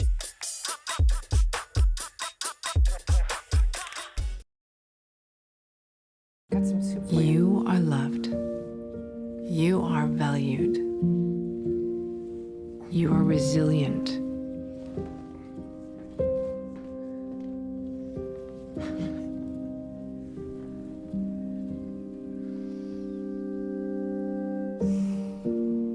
You got this. You're there for them. We're here for you. Find free care guides at aarp.org/caregiving.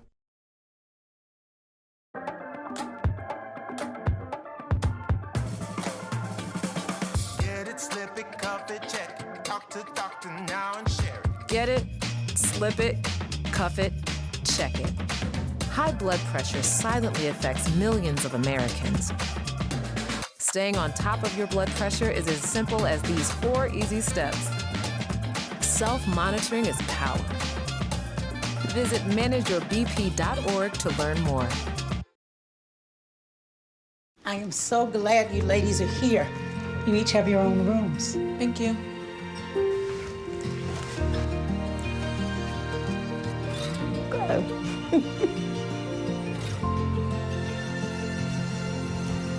Is it okay to call you Mom? Of course you can.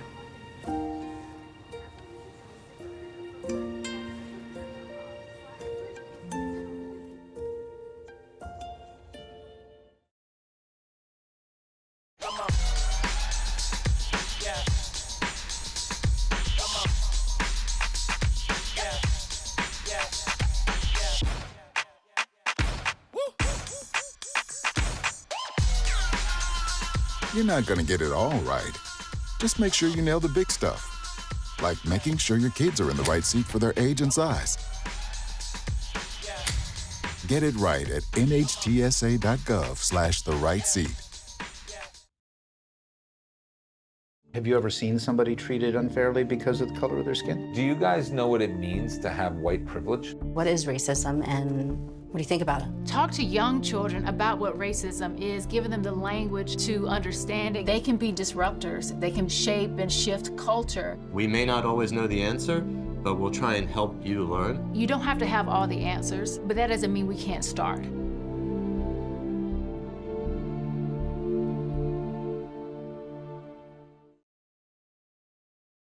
Put a frog in a pot of boiling water and it'll jump right out. But put a frog in a pot of cool water and slowly heat it up, and that frog will boil.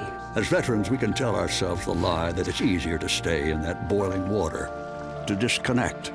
But you've never been interested in easy. You are not a frog. Find resources at va.gov/reach.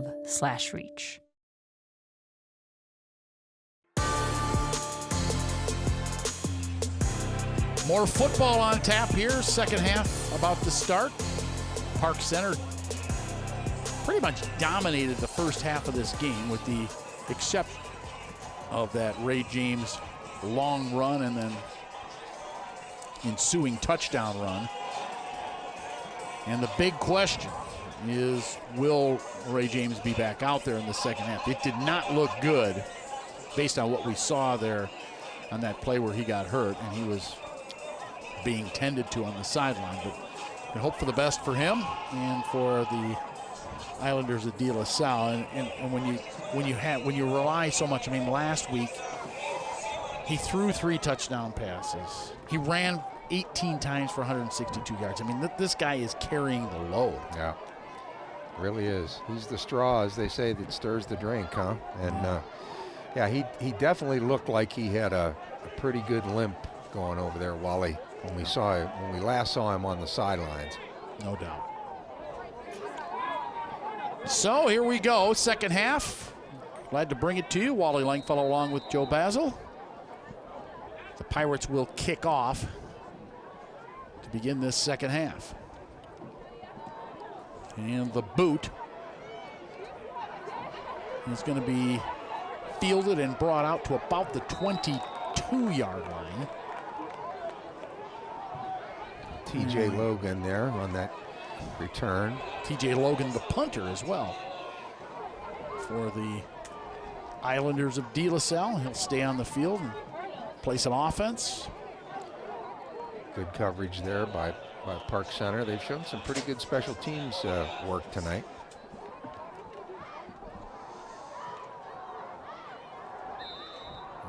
You know, and it is still Brendan Hoban at quarterback. So we are likely not to see, unfortunately, Ray James again tonight.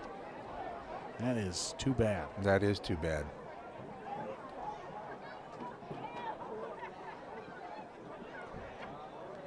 And we'll see if Brandon Hoban can pick up the pieces here and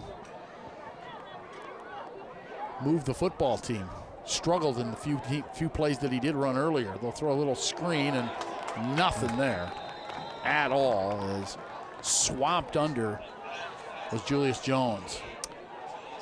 Yeah, and the slot man for the Islanders there, who was totally uncovered. The tackler for Park Center had quite a running start there, and unfortunately the slot man for either missed him or just didn't see him at all. But yeah, didn't do Julius any favors, that's for sure. No, caught with his pants down basically. So 2nd and 13. Hoping to throw again, flushed out of the pocket.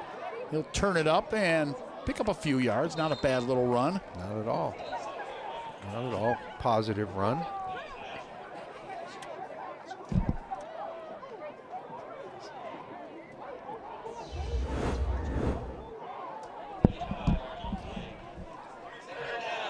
So, Hoban trying to get 8 more yards here to pick up the first down. Picked up 5 on that play. Yeah, good little positive play. Maybe get Brandon, kind of get the blood flowing there a little bit out of the quarterback position. He's in the tough spot. Oh boy. Yeah. And that's going to cost him those 5 that Brandon just picked up. Ooh, they called that one on Park Center. You know, the fans up in the Park Center fans in the press box don't like that call. No, they didn't. No, they didn't. Let's take a look again and see why. Oh yeah. Absolutely was the right guard. Yeah, the right guard. And then we had some movement up top with the receiver. We did. Too, and there, yeah, so. They call offside, wow, okay. Although we couldn't see on that shot the receiver, see who might have moved first, but Brandon Hoban liked that call. Yep, he'll take those 5 yards. Yep. Now he's looking at 3rd and about 3 instead of 3rd and 8. Right. Big difference. Brandon's a senior, so he shows some leadership here. Good snap. Nice toss, but behind the receiver. Yeah. And incomplete, it'll be 4th down. Yeah, without Ray James in there, it is going to be a tough row to hoe for this DeLaSalle Islander squad. Yeah, it really is. It's really going to, in a way, kind of maybe come down to their defense to see if their defense can, squeeze a turnover or two out of Park Center, which is not going to be easy with the way Park Center runs the football. Well, there apparently was a penalty on the play. I saw the flag down there. I'm assuming that was a personal foul. So it does get DeLaSalle a 1st down, gives them field position out to the 45-yard line. And those are the type of things that if Park Center could avoid, that they should be in the driver's seat, but they didn't avoid it there. Hoping to throw, throws downfield. He's got his man and just overshot him down that far sideline. Trying to hook up once again with TJ Logan. Showed some nice arm strength there. Sure did, Wally. Yeah. Nice tight spiral. Yeah, he spun the ball really well. Looked really comfortable doing it too. Had good mechanics, I thought, as he rolled back there. But obviously, he doesn't have the explosiveness that you're getting with James Ware, or Ray James. So, 2nd and 10. Under center this time, Wally. Yes. Likely means they're going to run the football, and they do.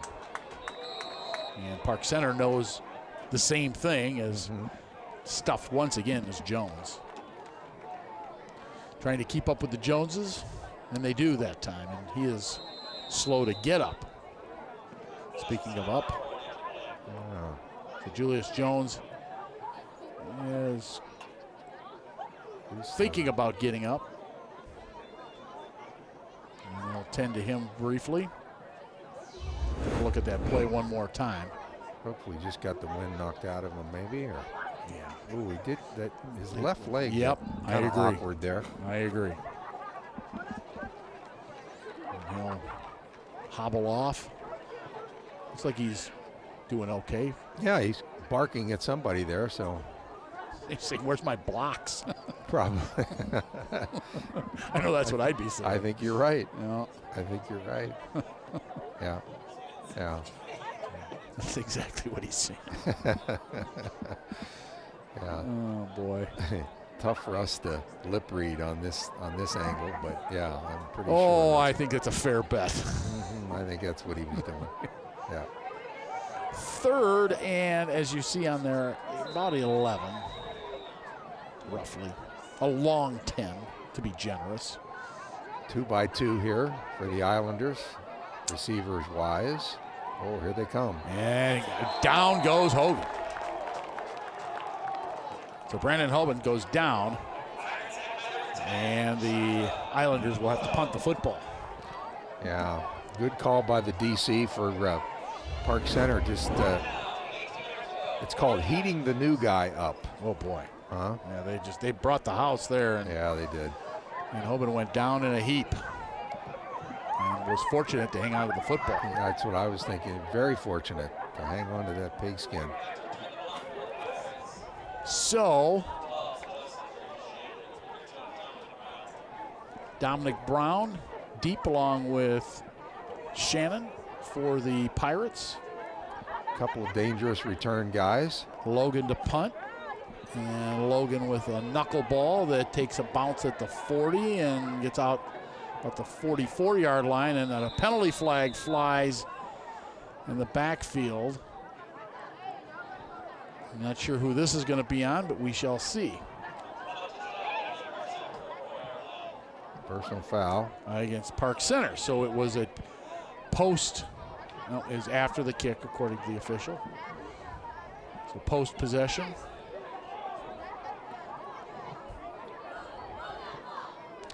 And I guarantee that Coach Salas is not in favor of seeing that type of penalty. No.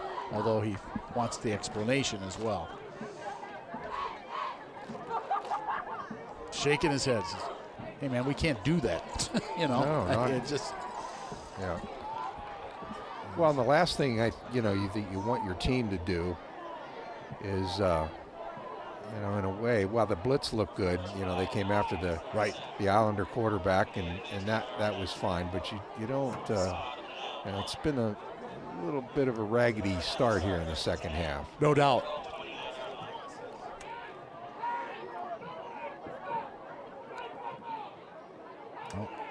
Well, if you can't hear it, we can. Basically, what Coach Salas is saying, no more extra stuff, is exactly what he said. Yep. Play football. Cut it out with the extracurricular activity. Exactly. Yeah. He's absolutely right. Right. Right. You can't be undisciplined, as you know. No, you cannot. And I think a little bit with and Coach Salas says, you know what? He said, I want to talk to my team about this. So they call a timeout. Yeah. So Park Center burns a timeout here early on in the second half. 8:46, as you can see, to go here in the third quarter.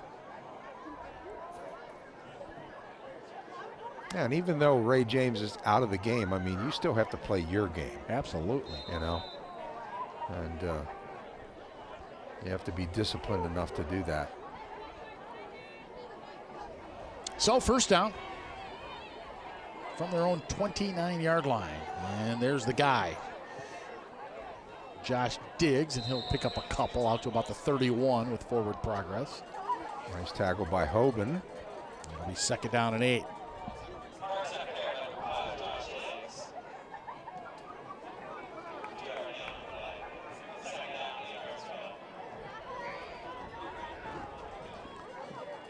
Interesting when you look at the clock, and this is not unique to Park Center, but these digital clocks, I was at a dyno last week, it's the same thing. You think, why is the clock stopped when it should be running? Well, actually, it takes time for the computer to get back to where it's supposed to be on the digital timer. And about 10 seconds later, then you see that it is actually running, but you weren't able to watch it run. Okay. It's not like the little light bulbs on the scoreboards when you and I were playing. Or maybe they're using candles when you were playing. Well, yeah. Well, not quite, but. Thought I'd throw it out there. I think they were flipping cards over. They might have been flipping cards. That's true. So third now and about 4 to go. They'll need to reach just shy of the 40-yard line for a first down. Yeah, they tried the hot screen out there to Dominic Brown and kind of got back on his heels again a little bit there, but this time couldn't really recover like he did before. So a big third down here for Park Center. See if they can keep the ball moving. They'll give it to Diggs, and Diggs finds a hole, and look out. He gets across the 45 to midfield and more. The 40, 35, 30, and finally stopped at about the 28-yard line, and maybe get the 26 by the time they mark it.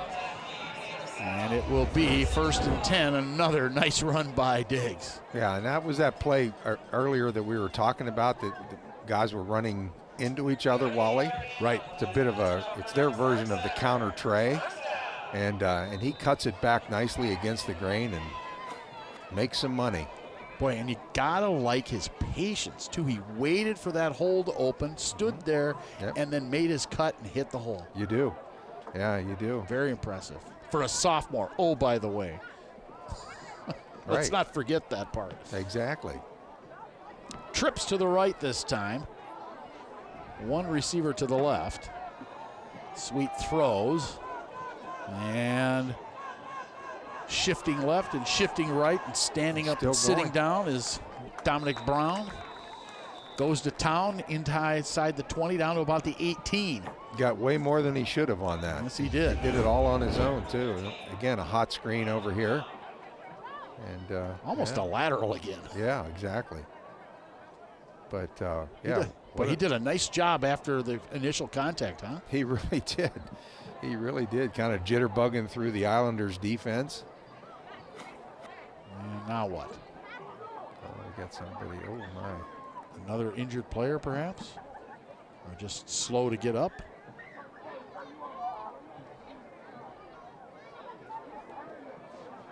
Yeah, there was a discussion of a fumble, and that was, I think that was all predicated by the DeLaSalle folks.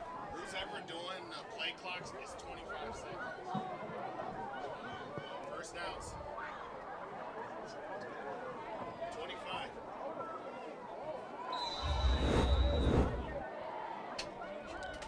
So it is going to be 2nd and a couple here for the Pirates. Yeah, hoping signaling there a fumble, but I didn't see it. Did you? No. Yeah. Neither did the officials. Here's that OC dream call again, 2nd and 2. Yep, see if they use it. No, they'll go to Diggs, and Diggs will get them the first down. You know, not a bad call, particularly when you're trying to milk the clock a little bit too. Right. I mean, I know it's only the middle of the 3rd quarter, but just the same. Instead of throwing it and stopping the clock. Yeah, let's grind. Yeah. Let's just grind it out. Why not? And, you know, what's really nice in this day and age, and they have it here, you know, the game, the quarterback can look at the clocks at the other end of the field and you know, snap it with just a few seconds to go. Absolutely. And a lot of stadiums have them now.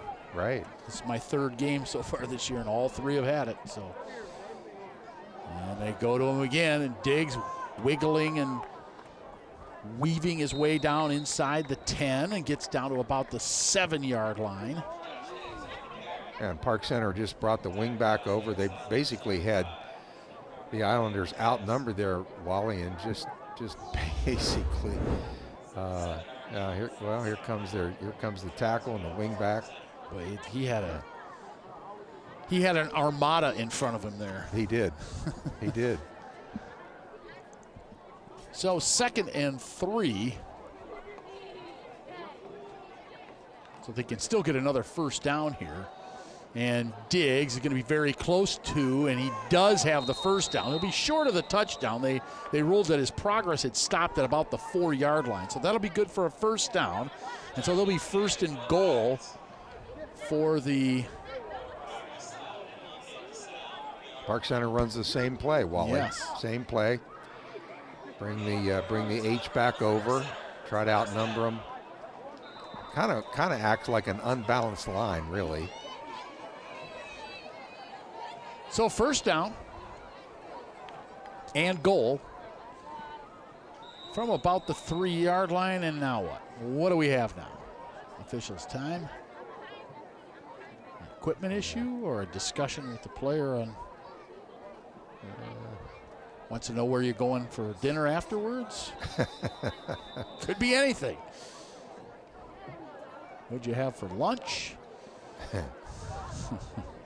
Here we go. Sweep the quarterback out of the gun. And wait a minute. You know what? I'm not satisfied with that discussion. And I wonder if this is going to be an unsportsmanlike.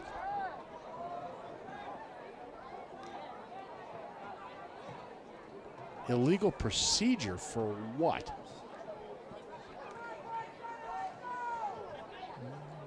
I'm not sure. I just know that that's what the call is. So they march them back 5, back to the 8-yard line. Not enough guys on the line, possibly. Yeah, could be. Yeah. Yep. You know, I'm guessing Diggs here. Good guess. It's Diggs. 5, 4, 3, 2, 1, and touchdown, Park Center. Boy, you sure make it look easy, don't they? They really did. That's my thought too. Pretty easy. I mean, pretty easy. That looked like they've run that a few 100 times. So Diggs gets in from the 8. Oh, by the way, his 3rd rushing touchdown of the night. Yeah, that's getting to be a familiar sight, huh? And they get And folks are going to be looking at that for another couple years if he stays here. Well, I'm sure that's the hope here at Park Center. For sure. They're going to kick it this time. How about that? It is no good. Maybe that's why they didn't kick it earlier. Yeah, line no drive. good. But it is now a 26-7 lead for the Park Center Pirates. Here's another look at that touchdown run by Josh Diggs, his third of the night. Again, basically going in untouched. He got a little shove at the end there, but 8-yard touchdown run to add to his 7 and his 9. So he's got a 7, an 8, and a 9. They ran power that time. They brought their left tackle around, and I don't know if he needed it, but as an escort. But they ran power, and the rest is history. So Park Center lighten it up, 26-7. And let's not forget that they ended the first half 1 yard short of a touchdown too. They marched it all the way down and got stopped right at the goal line. So yeah, it could easily be a 32, 33, or 34-7 game. In the 30s, yeah, correct. Yeah. Gonna be a tough hill to climb here for the Islanders. Without their leader. Yeah, and without Ray James in there, it's gonna be difficult, no question. They have not shown much offensively since he left the game, and it's too bad because it was fun to watch. I know the coaches. I know Ricky Foggy and the coaches on the other side over at DeLaSalle, and their fans were upset, and they should be. But I just enjoyed watching them play. Exactly. On the return and swaddled up and brought down. And so the Park Center defense and the special teams doing their thing. That was Will Cutler on the return. Park Center literally has a spring in their step. Yes, they do. Yeah, and why not? Why not? So next week, Park Center will play host to Mound West Tonka right here at Pride Stadium. Park Center High School, Brooklyn Park, Minnesota. DeLaSalle will travel to SMB.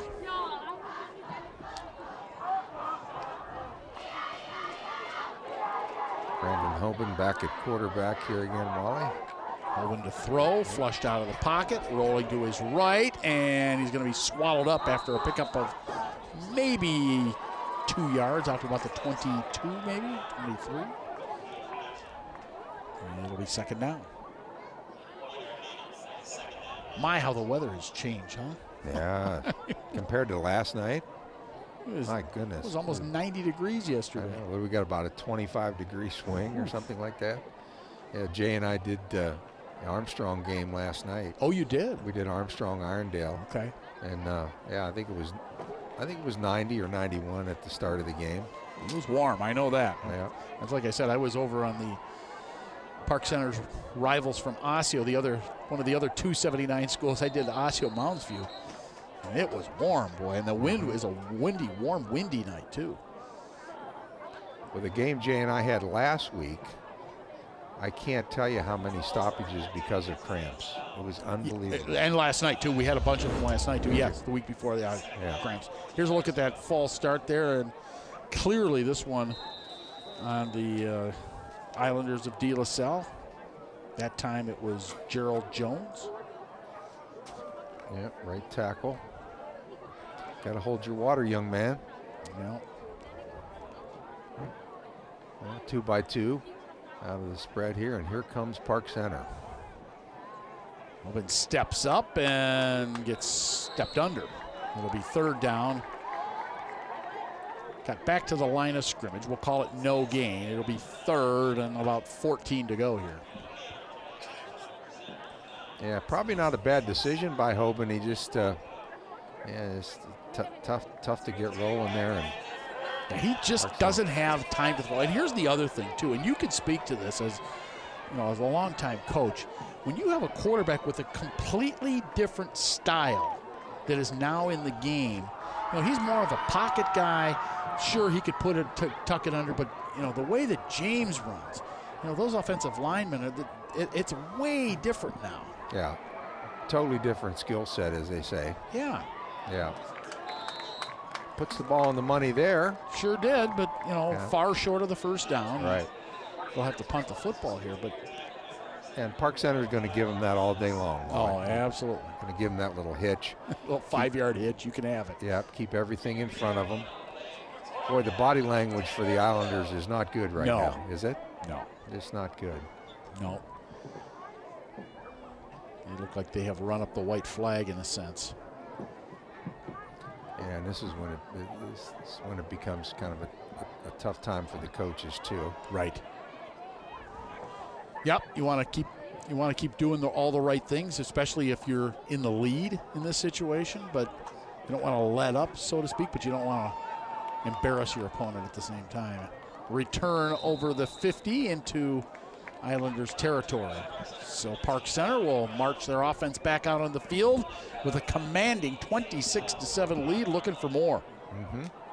Dominic Brown has some quicks, doesn't he? He's good. Fun to watch. Yeah, a lot of fun. And as you said earlier, they definitely have. They got guys. They have weapons. Man alive. Yeah, it should hold them in good stead this year. Yes, it should. So the ball is at the 45-yard line of DeLaSalle for the Pirates offense with $1:28 to go in the third quarter. This quarter actually has moved along mercifully more quickly than the second quarter did. Or even the first. Remember the second half of the first quarter was where it began, where the downhill slide began as far as the pace of game. Rob Manfred, Major League Baseball commissioner, would not be happy with pace of game. Toss out here and some running room up the near sideline, and finally dragged down from behind was Tyjon Brooks. Yeah, nice little safe throw, from Sweet. And Brooks did a nice job when he got in the open field and just went off to the races. Yes, he did. Good downfield block there by your guy Brown. Yep.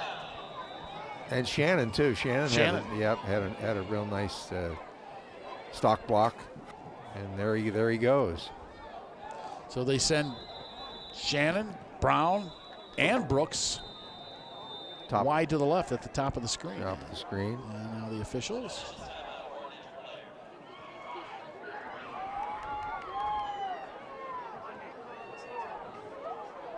Got an injured player, I think. Yeah. Adams checks back in as Brooks comes out. Brooks getting congratulated by the coaches as he comes off the field. So here we go on first down. And it's your guy, Diggs. And Diggs down to about the 10, very close to a first down. They'll stop the clock, believing that it is a chain mover, and it is. Quite a block by number 70. We'll see it here, I think. 74 just sort of covered this guy up to get Diggs rolling here. Yeah, got him going and got inside the 10-yard line. So, ball spotted inside the 10, first and goal. If they don't score and don't pass, could be the last play of quarter number 3. Gonna come trips this side, Wally. So 3 receivers at the bottom of your screen. And now what? Timeout, Park Center. All right. I think they were running up against the time clock there, maybe, huh? I believe you are correct. Yeah. They burned a timeout there. You can tell by Coach Salas' expression. Yeah. They got it all going their way right now, though. He's got to be pretty pleased. Yeah, it's it has been a dominant performance by the Pirates tonight. It really has been. Yeah. Here you see on your screen some upcoming telecast right here on CCX. Girls volleyball on Tuesday, St. Louis Park and Robbinsdale Armstrong. Then boys soccer Thursday, Cooper and Brooklyn Center. And then big boy football there, Wayzata and St. Michael Albertville. And then next Saturday is the Cooper Armstrong Tilt. This year, an afternoon game at Armstrong. Yeah, a couple of really good ones there, huh? Yeah, absolutely. Football-wise. Willie Howard's club over to Armstrong. Toss over the, wide open and through the hands of his intended receiver, Dominic Brown. Boy, Dominic could not have been any more open. No. And Elijah Sweet just put a little too much mustard on it. Yeah, he zipped it in there. And we're going to see this again. Yeah, a little bit behind him, too. Yeah, okay. A little high and behind him. Yeah. I've always maintained the slant is one of the tougher routes to throw as a quarterback. And, it's something you work on a lot in the summer. Right. In your 7-on-7s. And, yeah. So, it'll be 2nd and goal from the 9. Let's see if they go to Diggs here. Or if they try to put it in the air again. And they'll go same play, and this time it is a touchdown. Oh my, here we go. Boy, how about that? Ozzie Smith has nothing on this guy. My sentiment, I thought of Ozzie Smith right away. It was a great call. And the officials are not going to allow him to celebrate like that, apparently. Oh, no. No, they're not going to take the score away. Right? No, you don't take the score away. It'll be a 15-yard walk-off, probably on the ensuing kickoff, I would guess. Yeah. Wow. I think Coach Salas is having a discussion with the officials saying, really? Yeah. I don't. Okay, so first of all, I don't think he was rubbing it in their faces. I don't think that was the case. Although Coach Salas is having some words now with Brown. I don't know. I don't have a problem with that. I just don't. Whatever. Yeah, he wasn't, as you said, he wasn't doing it right to the opponent or anything. He was out there free and clear. Yeah, I think he's just having fun. Mm-hmm. Well, and I hate to drag the National Football League into this because I think that since the NFL led up on it, I think that some of the end zone celebrations are ridiculous in the NFL. I can't stand whether the 6 of them get together and form a circle and all that nonsense. But this, I have zero problem with this. Right. Absolutely no problem with that at all. That's impressive, I think. There is. What is the problem with that? Somebody has to explain to me why that's a problem. Wow. It's impressive. It is. You take boys gymnastics out of high school sports, and the guy does one for you there just to show that it should be back in, and you throw a flag. Come on. Yeah. Literally, I have no problem with that at all, and I don't know why. I don't know. I'm old school in a lot of ways, but yeah, that one, come on. Yeah, you got to let them celebrate a little Absolutely. No, that's not. Extra point. This time they kick it, and this time they split the uprights. How about that? How do you like them apples? Yeah. Nice job. Right down the middle. So, down with Brown. All right, let's watch it one more time. We'll get the touchdown. Yeah, came right back to it, as you said, Wally. Absolutely. And this time, right on the money. Puts the ball down, doesn't spike it. No. Gotta love that. Just because he has the ability to do that? I mean, what if you just jumped up straight up and down? Would you get flagged for that? Just asking a question as a casual observer here. Right. I don't know. Don't do it on the sidelines either. Be another 15, Dominic. Come on, man. How many people in the stadium can do that? I mean, probably one, and he's wearing number 13. There probably are others. I shouldn't say that. Yeah. Oh, that's joy, isn't it? That's just pure absolutely. joy. Don't take the fun out of the game. They used to call the National Football League the NFL the no fun league when they took it out. Now they allow guys to do it now. So if you have the role models for these guys able to do what I think some of this stuff is ridiculous. Their huddles and all they're making angels in the snow or whatever they're doing. But when a guy like this, just an athletic celebration. All right, I could go on all night. All right, 15-yard penalty. You have to stop me sometimes, Joe. You put a microphone on me, and it can be trouble. You're on your soapbox. Oh, yeah. Don't get me started. That's why I do sports talk on the radio. It's an easy. I'm a filibuster sometimes. Yeah. All right, here we go. Yeah, kicking from his 25. So much for the end of the third quarter happening quickly. Right. Nice kick. Nice line drive kick. And it's going to go all the way back to the 10-yard line. Scooped up there, and then going nowhere is Moses. So Israel Moses goes down. I'll tell you what, special teams coverage on kickoffs by Park Center tonight Excellent. has been excellent. Just really good. Yeah. Yeah, really, really good. And, other than the missed extra point, I think special teams in general for Park Center has been good. Not just on the kickoff. I think their coverage has been good from end to end. And maybe not so much in this game, but they'll win a game or two because of special teams if they keep this up. I would agree with that. Yeah. It's an important part of the game, sometimes and many times overlooked. Many times. And or forgotten. Yeah. Given lip service, but that's about it. All right, this, barring a penalty, I believe this will be the last play of the quarter. The horn goes off. Yeah, I heard the horn. That would be the end of quarter number 3. 33-7. The Park Center Pirates are rolling towards victory number 1 here in 2022. We're back with the 4th and final quarter after this timeout.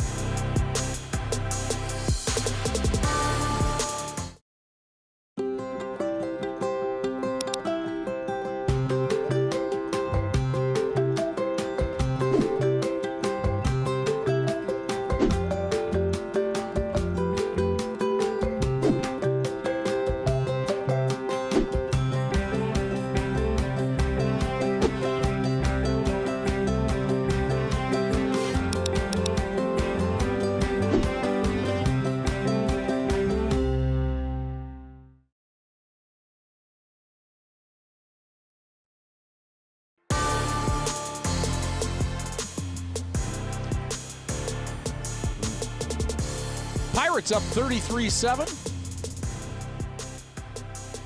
1 quarter of football to go. Here from Pride Stadium on the campus of Park Center High School, right behind us. The new turf fields here at Park Center. This is my first trip over here since they put these 2 new fields in, and the accompanying dome, which they dome one of those 2 fields. There was a project that they worked on with the city. Brooklyn Park. So a great partnership between the two. The city gets it in the evenings. I believe John Hedstrom, the athletic activities director here at Park Center, told me that I think that they get it, the school gets it to like 5:30, and then the city gets it for their recreation programs after that. What a great idea. Great way to do it. The school gets it during the day, and they get till 5:30 at night, and then you can run your rec programs out there in the evening. Great partnership there. It really is. Yeah. We kind of had, when I coached at Maple Grove, we had that. Yes. We had that with the city of Maple Grove and the Dome and our football program. Yeah. And they built some additional turf fields out there. Oh, yeah. Oh, boy. Yeah. They've got a few out there, man. Yeah. They got quite the complex out there. Yeah, it's like a pasture. It's a football pasture of artificial turf.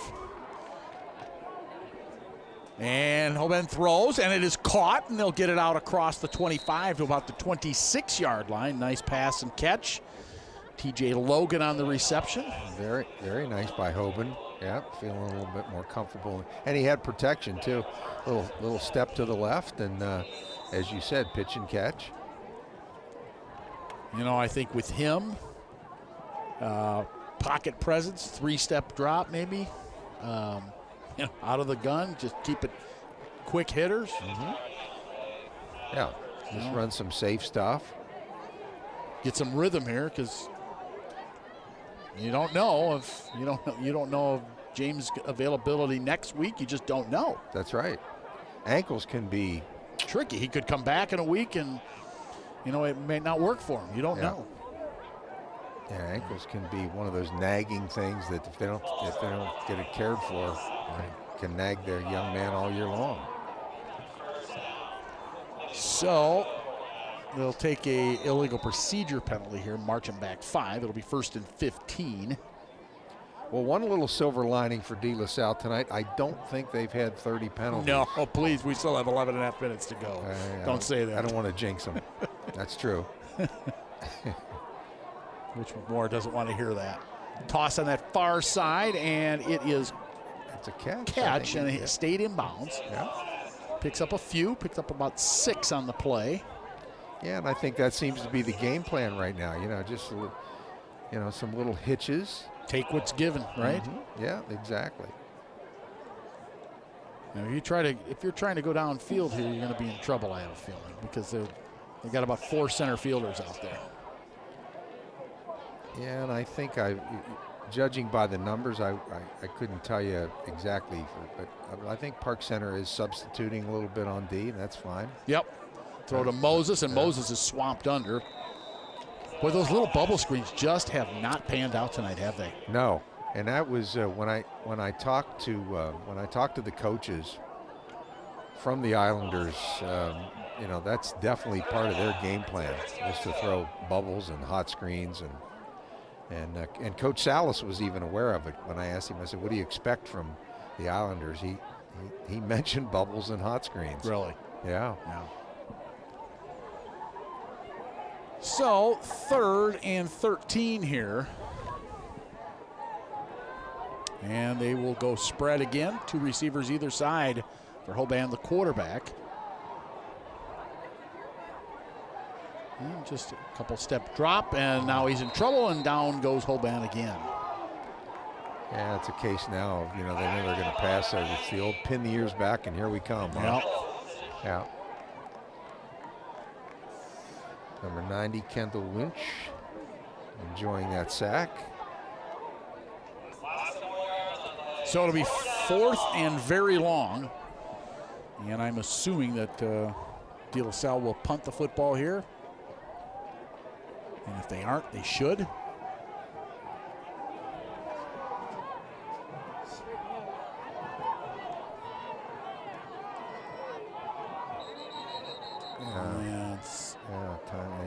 DeLaSalle's going to use a timeout. I'm not sure why you would. Okay. So with 9:05 to go, they burn a timeout.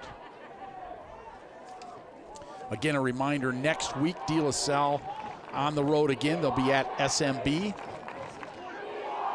Those games are played in Hopkins, I believe. Don't they play the home games in Hopkins? Yes. Yes. Right. Exactly. And then Park Center will be home next week to Mount West Tonka. Okay. And then it looks like DeLaSalle plays Mount West Tonka the next week. Right.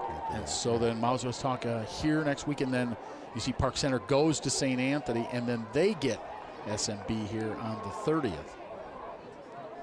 5 o'clock tilt.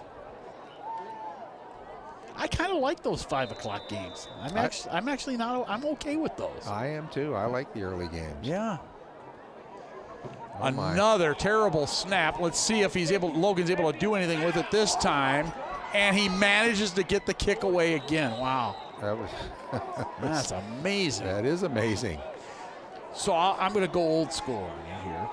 So back in the day when the Robbinsdale district had Robbinsdale, Cooper, and Armstrong. So we had 3 schools all playing at Milky Field in Crystal, Robbinsdale, where the Cub Foods is right now. And you see really a nice play here. Once again, this is the second time, by the way, that Logan has had to do this and has managed to get the punt away. But back to my old school story. So basically every Friday night, there were 2 games on that field at Milky Field. Every Friday night.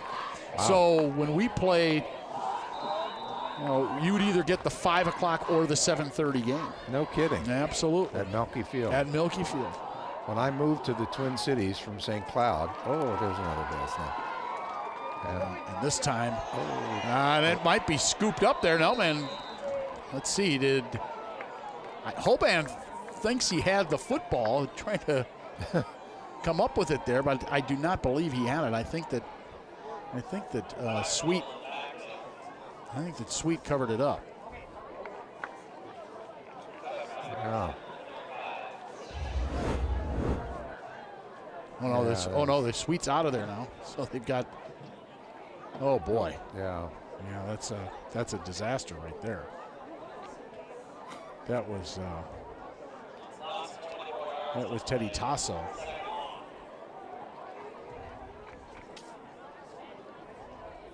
This is Denaro Fellows now in at quarterback. Oh boy, another one. Boy, they're heading backwards, and Fellows just climbs on it. So yeah, so when you were playing the 7:30 game or 8 o'clock game, I don't recall which some of those nights we played, but you were playing on a beat-up field. Sure. Really chewed up. Oh, yeah, especially on a rainy night. Oh, my goodness.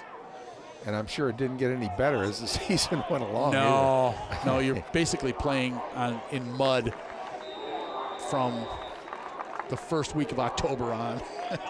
Now, did teams practice there as well? No, we didn't practice on the field. Yeah. Because so I'm at Robbinsdale. We practiced next to the school in the field, the open field next to the school, and Cooper and Armstrong practiced at their own school. They had no football stadiums at the schools back then. There was one field, and it was Milky Field. Okay. And the stadium would hold, it was like a Eden Prairie-esque. It was a huge hold. There were, 8,000, 9,000 back in the day when Robbinsdale was steamrolling and winning state championships back in the 50s and 60s. In our day, there weren't quite that many people there. Towards the end, it had withered, but a huge stadium. I went to I went to at least one game there when I moved to Golden Valley. Oh, there goes Dominic Brown. Boy, Brown again down the sideline. They're not going to catch him. 5-4, 3-2-1 touchdown, Dominic Brown. But he's going to do it again. He says, you know what? And they throw the flag again. He said, I don't care. I'm taking the penalty, baby. Well, now Coach Salas might have a word with him on that one. He said, now you should know better. Yeah. He's upset with him now.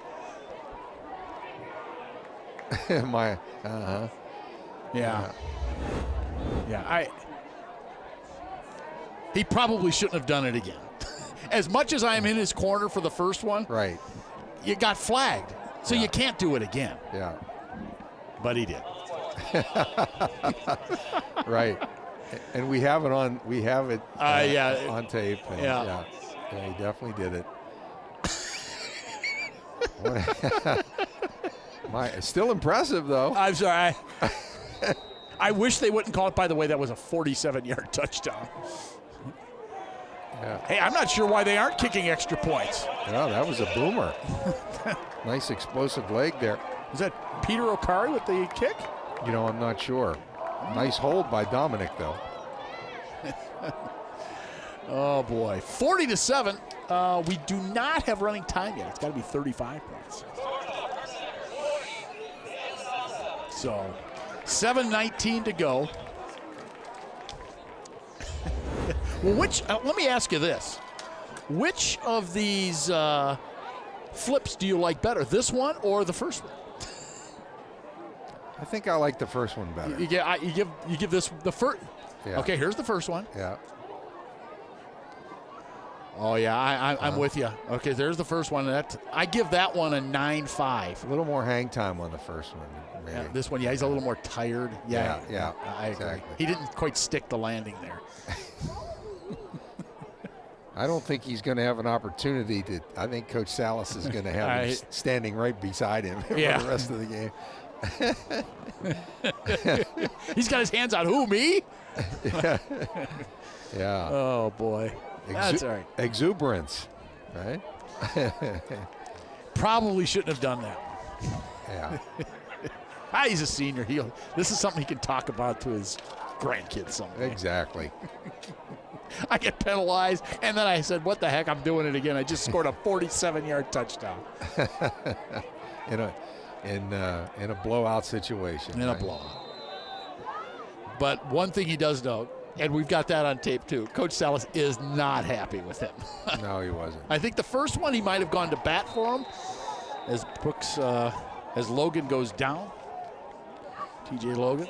But the second one, he's trying to teach these guys that, hey, we need to be disciplined. So you didn't learn from what happened earlier. Right, exactly. Is what he's saying. Yeah. And we can't have that because if you're going to be a championship football team, you cannot make those type of mistakes, let's call them. Yeah, and as much as we liked it and so forth, I mean, he could get caught up in a big game, in a close game, an important game. Right, absolutely. It really cost them. Absolutely, it really cost them. So, yeah.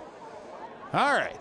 So DeLaSalle gets the football back. No running time because it's 33 points is the deficit, not 35. And running it is Hoban, and he will turn it up and pick up about 3 or 4 on the play.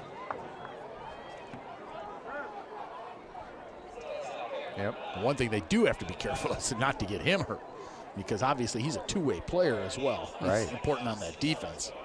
Right. Coach Foggy giving him some instructions. Yeah, Hoban's a gamer, huh? You got to give him that. A young man going both, as you say, both ways. And stepping in a difficult situation. Exactly. Yeah. Hopefully next week he can get back to just playing defense. Well, I'm sure they would like James back next week. Nothing against Hoban, but incomplete. Pass off of the shoulder pads of TJ Logan. Falls incomplete. 3rd down. Yeah, kind of the cardinal rule of a receiver, Wally. You get your hands out there, catch the ball with your hands, young man. Yeah. Don't let it get into your helmet or your pads. So 3rd and 6 with 6:25 to go here in the football game, and I think it's safe to say that this will end in 6 minutes and 25 seconds of game time. Going to throw again, wants to air it out. Nice tight spiral, and he threw it too long. He had a man too. Well, he sure had him. Definitely had. Owen Preco. Yeah, Preco had at least 3 steps on the defender out there, but Hoban just kind of juiced it a little. Nice again, like we said earlier, nice spiral, nice tight spiral. Yeah. Cut through the breeze nicely, although there isn't much of a breeze tonight. A coolish, damp night here at Park Center, but the Pirates with a dominant performance. Believe it or not, they trailed in this game, 7-0 and 7-6. Park Center has 8 guys, I think, on the field. Or maybe that's just on our camera. 1, 2, 3, 4, 5, 6, 7, 8, 9, 10. No, they only have 10. Yeah. Oh. They didn't get quite 11 out there. Logan with the punt. Takes a big hop, and it'll roll dead at about the 16-yard line or so. So with 6:11 to go, let's see if Park Center can run out the clock here. A few first downs and running the football. I think Dominic Brown's done for the night. Oh, I do not think that Dominic will be back on the field.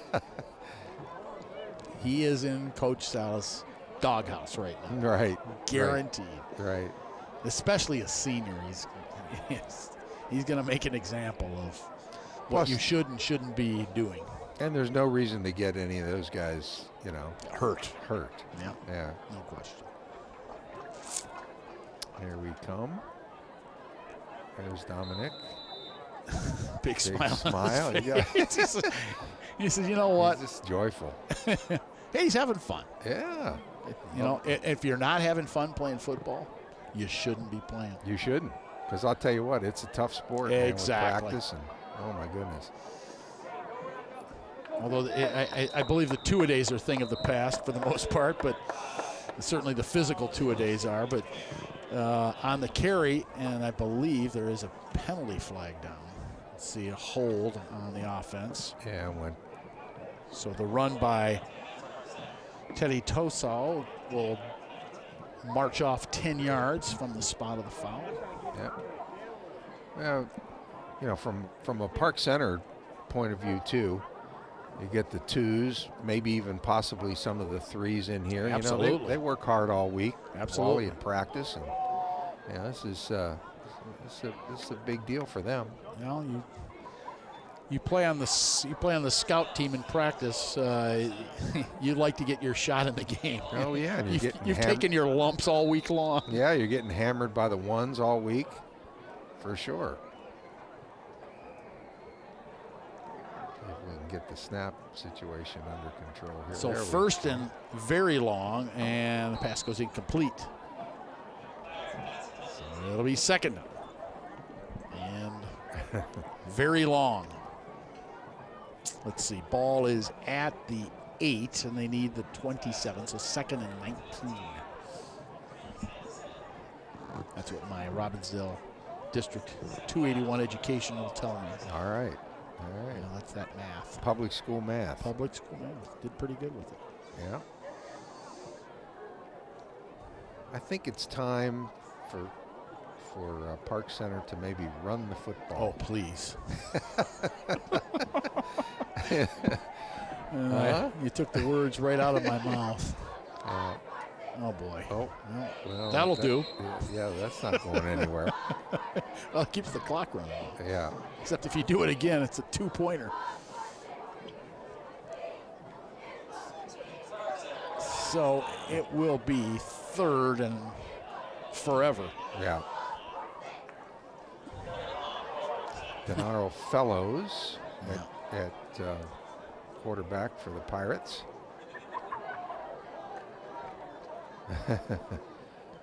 He's just a sophomore. Yeah. So some opportunity here for some young players to get. Well, Josh Diggs is sophomore. Coach Salas was telling you that they're a relatively young football team.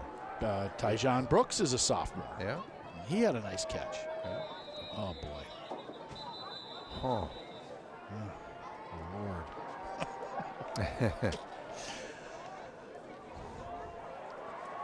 Oh, delay a game. Well, they took. Well, the good news is they took all 25 seconds off the clock.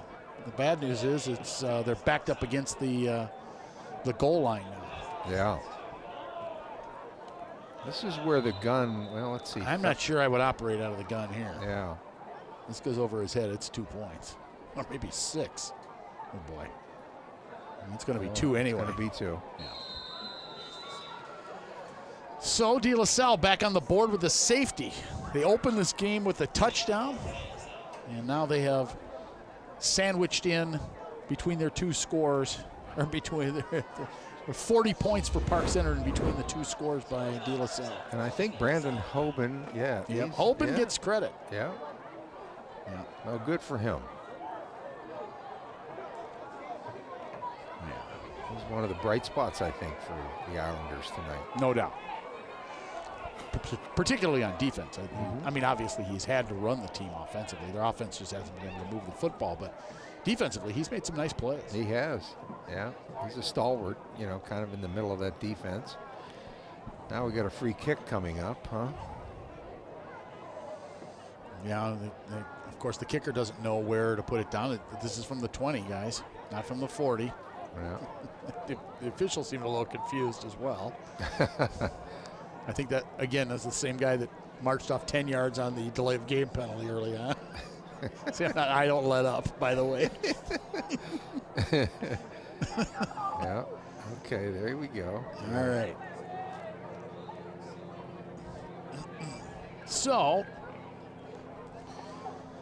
The kickoff is coming, and they're going to tee it up instead of punting it.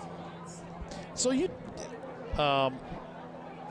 what's the theory behind kicking it as opposed to punting it? You see most teams in the NFL punt it.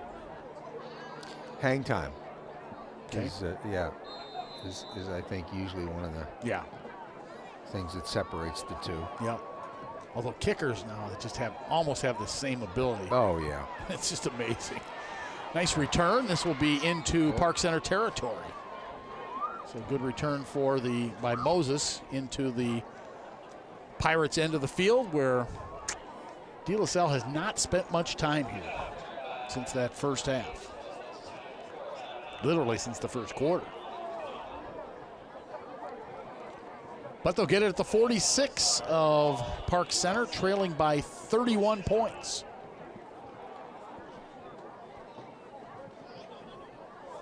Yeah, the understatement of the night, huh? They're just not the same team without Ray James. No. They just aren't. Well, when I saw the numbers, I didn't see the game, but when I saw the numbers from last week for Ray James, it bears worth repeating. I'm going to throw here on first down, and Hoban no longer in there. They've gone to a third quarterback now. The new quarterback is Amir Everett.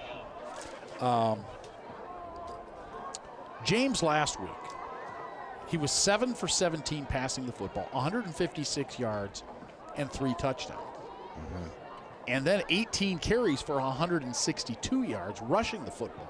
I saw that and I said, wait a minute, this guy is everything for this offense. So he was responsible for well over 300 yards, right? The total offense. Yeah. Just himself, yeah. Yeah, you're right. 318 yards. Again, that Robbinsdale area math coming in handy. I did that on the fly, by the way. Hey, good job. Mm-hmm.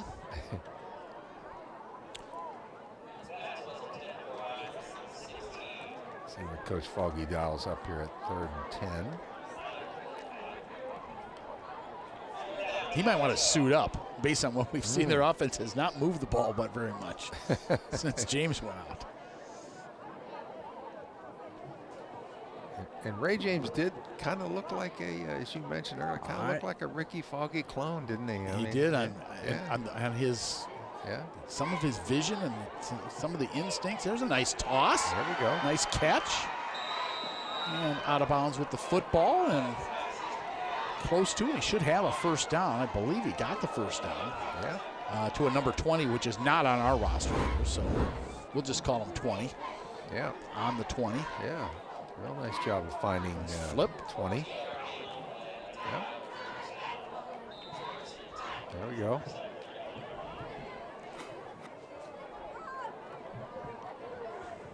Yeah, move the sticks.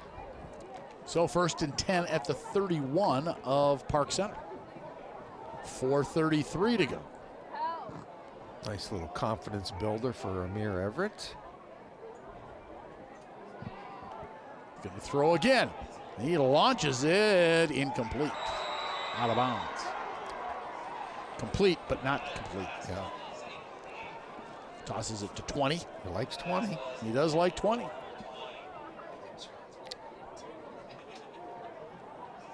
Yeah, he just kind of ran out of real estate there, didn't he? Trying to do the toe tap or the toe dance, and just ran out of real estate. So 2nd and 10 from the 31-yard line.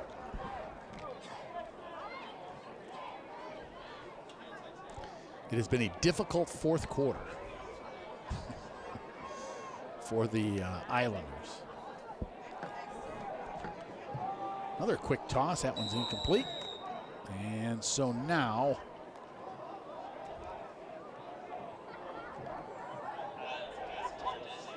yeah, he didn't give 20 much of a chance on that one. He seems to like him. Mm-hmm. Yeah. His favorite target so far. He's thrown to him all 3 times. Yeah. 3rd and 10. Bad news if you're hoping the clock's going to run, because the Islanders have no intention of running the football. They are going to pass until this thing runs out. Yeah, they are working on their passing game. They sure are. They figure, you know what? We've got an opponent over there. We're going to work on some stuff now. Nice toss again. And guess who? Good old 20.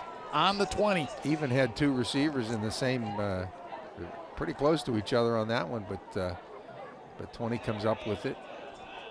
Enough for the first down. And a first down. Keeps the chains moving. There we go. Stops the clock with 4:17 to go.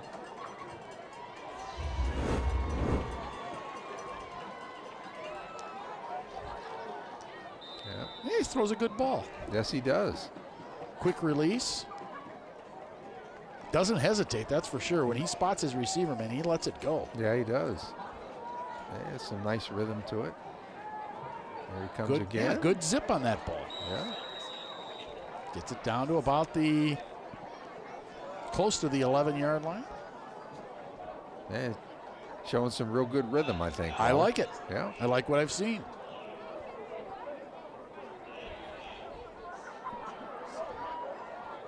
Well, maybe they found their quarterback of the future here. Well, he's a senior, so I'm not sure. Is he? Assuming that that's who it is. We're calling him Amir Everett because he's number 10 on the roster. Yeah. Although we've seen a number of players that's inaccurate. But I like what I've seen. Yeah, he's pretty poised in the pocket. Sure that's is. For sure. Steps in, steps up, fires. Another catch. Guess who? Yeah. He got the toes down that time. Yes, he did.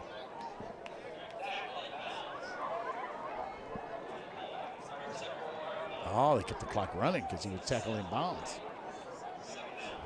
2nd and 3. You gave me that look. Well, I was trying to catch the scoreboard to see. Yeah. Yeah, it's running. Yeah.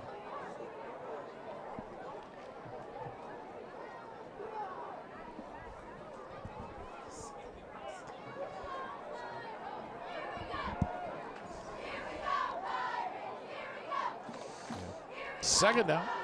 Toss, and this one is incomplete. And it'll be 3rd down. Clock stops with 3:25 to go. 40-9 Pirates, in case you're just joining us. DeLaSalle actually got the first touchdown of the game on a James touchdown run of 1 yard. It was set up by a 56-yard run of his own, Ray James that is. He got it down to the 1. And they led 7-0 after the extra point. But then Josh Diggs got the first of his 3 touchdowns with 4:24 to go in the first quarter. And by the end of the first quarter, it was 14-7. That's another incomplete pass. And then it was Sweet to Shannon from 8 yards out, made it 20-7. And then Diggs again with his 3rd touchdown made it 26-7. They have added 2 more touchdowns since. Oh, by the way, both of them by Derek Brown, after which he was penalized twice for 15 yards for unsportsmanlike conduct for doing a backflip after he had handed the ball off to the official. Right. For the Ozzie Smith. For the Ozzie Smith flip. Those of you who do not know Ozzie Smith is, baseball player, St. Louis Cardinals. Yeah. Look it up. And he played for San Diego as well. Toss into the corner, and I believe that's going to be a touchdown. You got him. How about that? Roderick Johnson, looks like. So Roderick Johnson with the catch. Amir Everett with the toss. Yeah. And all of a sudden, it's 40-15. There we go. Yeah. All of a sudden. 3-yard touchdowns. Yeah, and they'll go for 2. Yeah, the previous play, the ball literally went right through the hands of number 11. So he comes up off the deck and gets a little redemption there.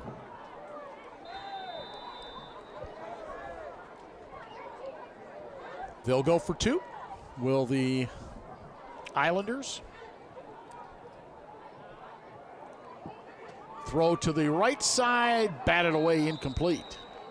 And And so it will remain 40-15. Take one more look at this Roderick Johnson touchdown catch. Nice ball. Nice little fade ball. Yeah. Well done. Got him down. Absolutely. Yeah. Amir Everett with the toss and Roderick Johnson with the catch. Big target. Roderick. Yes, he is. Yeah.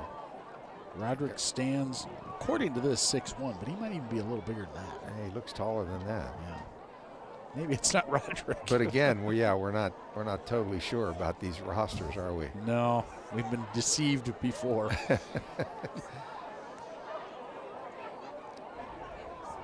All right, so do you anticipate the onside kick? Becomes the question. Well, it might. Yeah. Jay asked me that very question last night. Because you had a similar situation, didn't you? Similar. Yeah, but it was 7 minutes to go in the game. So did Irondale onside kick? They did. Oh, boy. They actually did. Well, that's with 7 minutes to go. Yeah. This is 3 minutes and 17 seconds, and you're down by 25 points. I guess if you want to work on it. Yeah. I guess.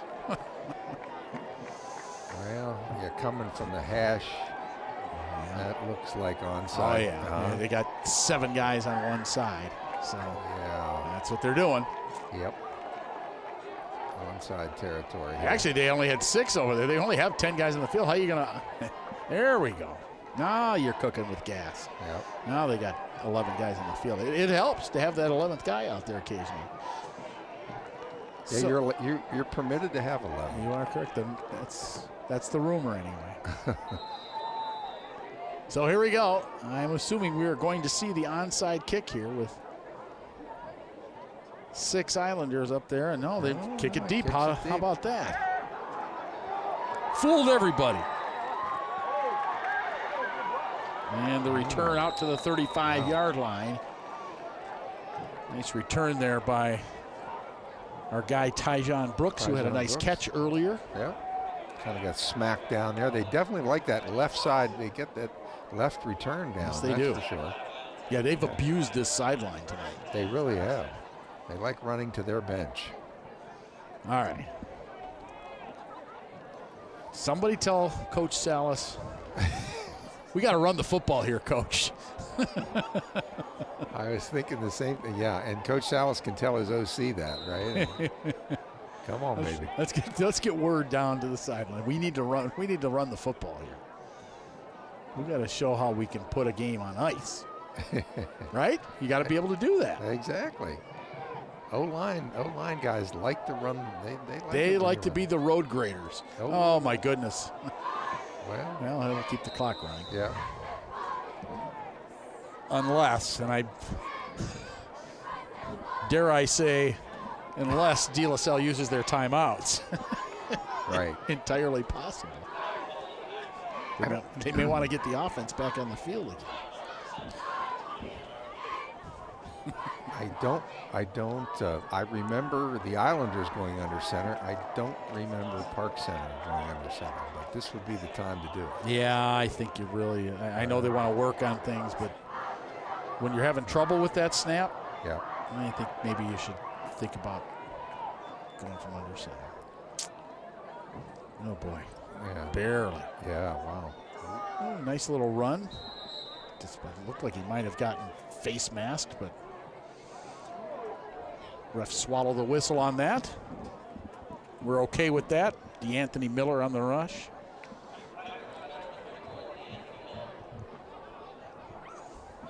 Third down and very long. They're on the 22. They need to get to the 45. Third and about 23 yards to go.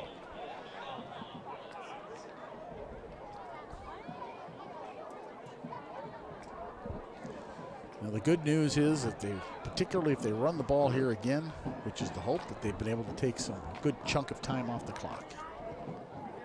Hopefully a good snap here. There we go. And they'll run it one more time. Oh, yeah, still going. Still going up the near sideline and knocked out of bounds, unfortunately. Made the sticks, though, I think, Wally. No. No? No, short by about 5 yards. Okay. Good run. Yeah. Nice, healthy run by Tete Tauso. Tauso, yeah. Good run. Nice job. He actually was earlier in the game. He was in his backup role. Did a nice job coming in. He did. Yeah, giving Diggs a little blow. So on 4th and 5, they're going to go for it. I like it. I do too. Get the first down, and then they can take a couple knees, and everybody can go home. But you got to get the first down. And it's not going to happen. Stuffed is Jaden Easterling. And so DeLaSalle will get one more opportunity on offense with $1:23 to go.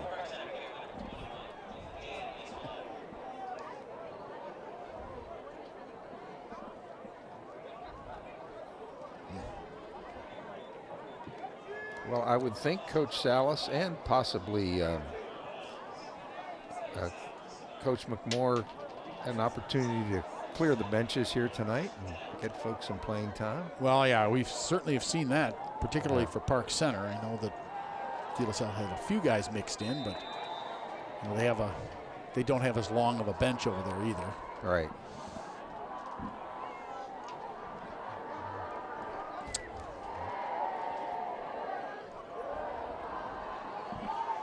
So, 1st and 10 for the Islanders, and I suspect we're going to see them air it out here a few times. Yep, I think we will, to number 20. Huh? First toss, and of course, 20 gets it and gets out of bounds to stop the clock.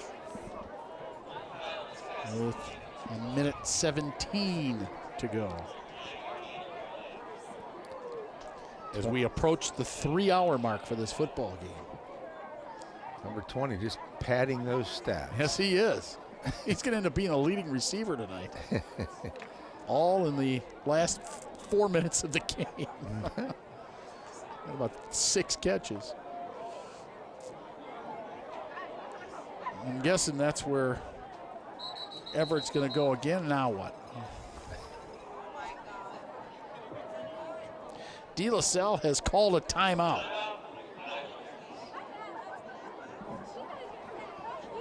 Oh, boy. So you're saying there's a chance.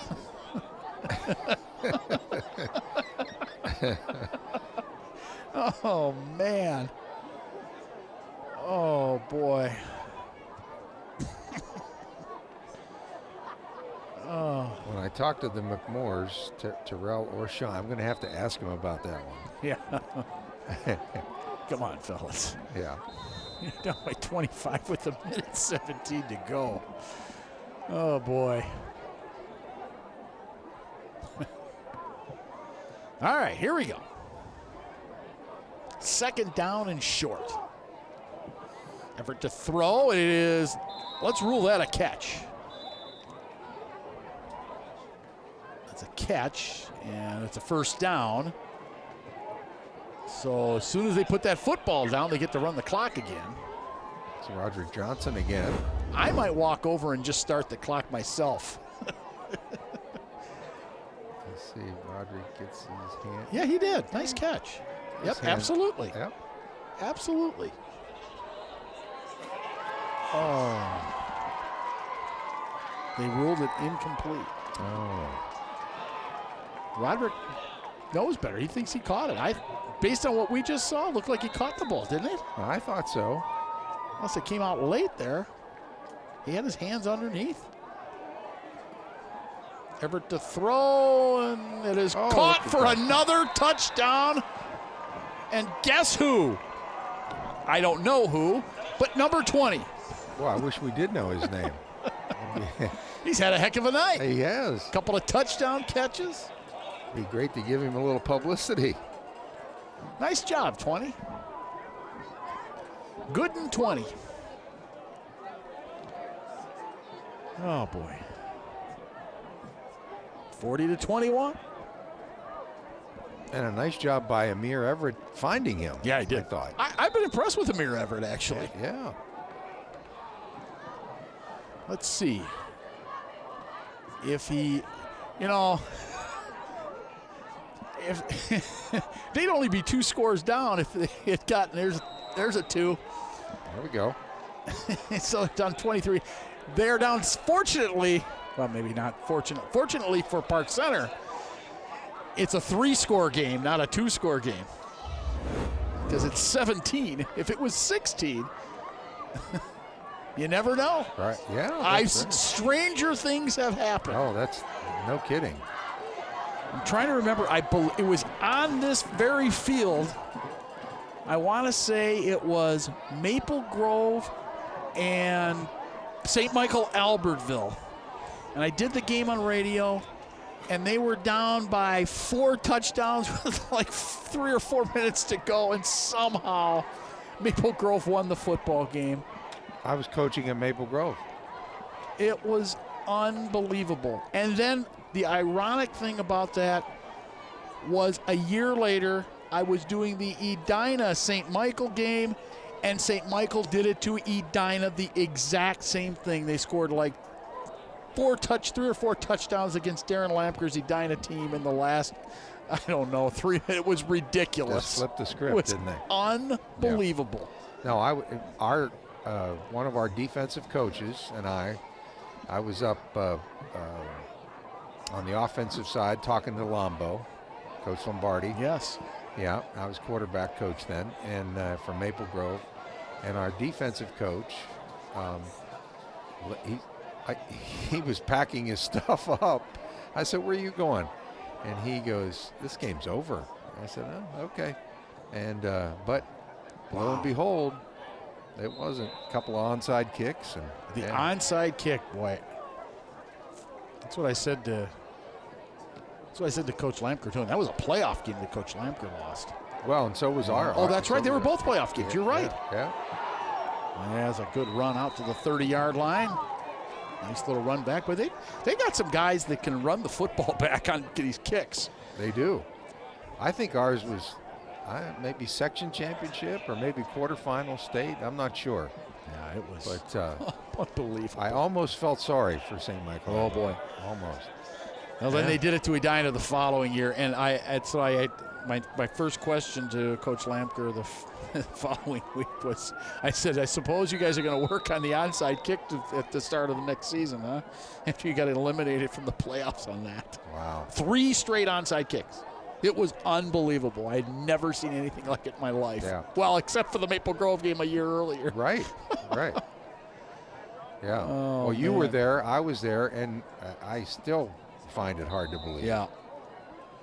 I believe, is Park Center in victory formation here? Yeah, they took a knee on the first snap. Okay. Now DeLaSalle can stop the clock. Oh boy. Oh boy. Don't say that. No, 2 more times. They have 2 timeouts remaining. Oh, okay. I just see 1 on the screen, but yeah, okay. Well, according to up there, it says 2. Now, I'm going by the scoreboard. Okay. And they're going to wait till they get it. Well, they're going to wait till the clock gets all the way down to about 5 seconds before they get going here. There we go. Yep, take a knee, nicely done. And that should do it. That will do it. Mercifully. Mm-hmm. But I will say this, that DeLaSalle got a nice look at Amir Everett and what he could do, and 20, whoever he is, what he could do. I know, and 11. And Roderick Johnson. Roderick Johnson had a couple of nice plays. Yeah, I would tend to agree. Yeah. But the bottom line is the Park Center Pirates dominated this game when it was still a contest, and it was a fantastic showing by Josh Diggs. A very impressive showing by him. He had 3 touchdowns in the game. And, of course, then we got a couple of late touchdowns by Dominic Brown and a couple of backflips to go with it. Yep. Made it fun here tonight, huh? And Elijah Sweet. Elijah Sweet did a nice job as a backup quarterback coming in there. And I think people learned some things tonight, if nothing else. I think so, too. Yeah. Well, as we leave you, you're going to see some more Josh Diggs highlights. Why not? He's the star tonight as Park Center wins it tonight over DeLaSalle. For our entire crew and Joe Basil, thanks to you for watching. I'm Wally Langfellow. Have a good night, everybody.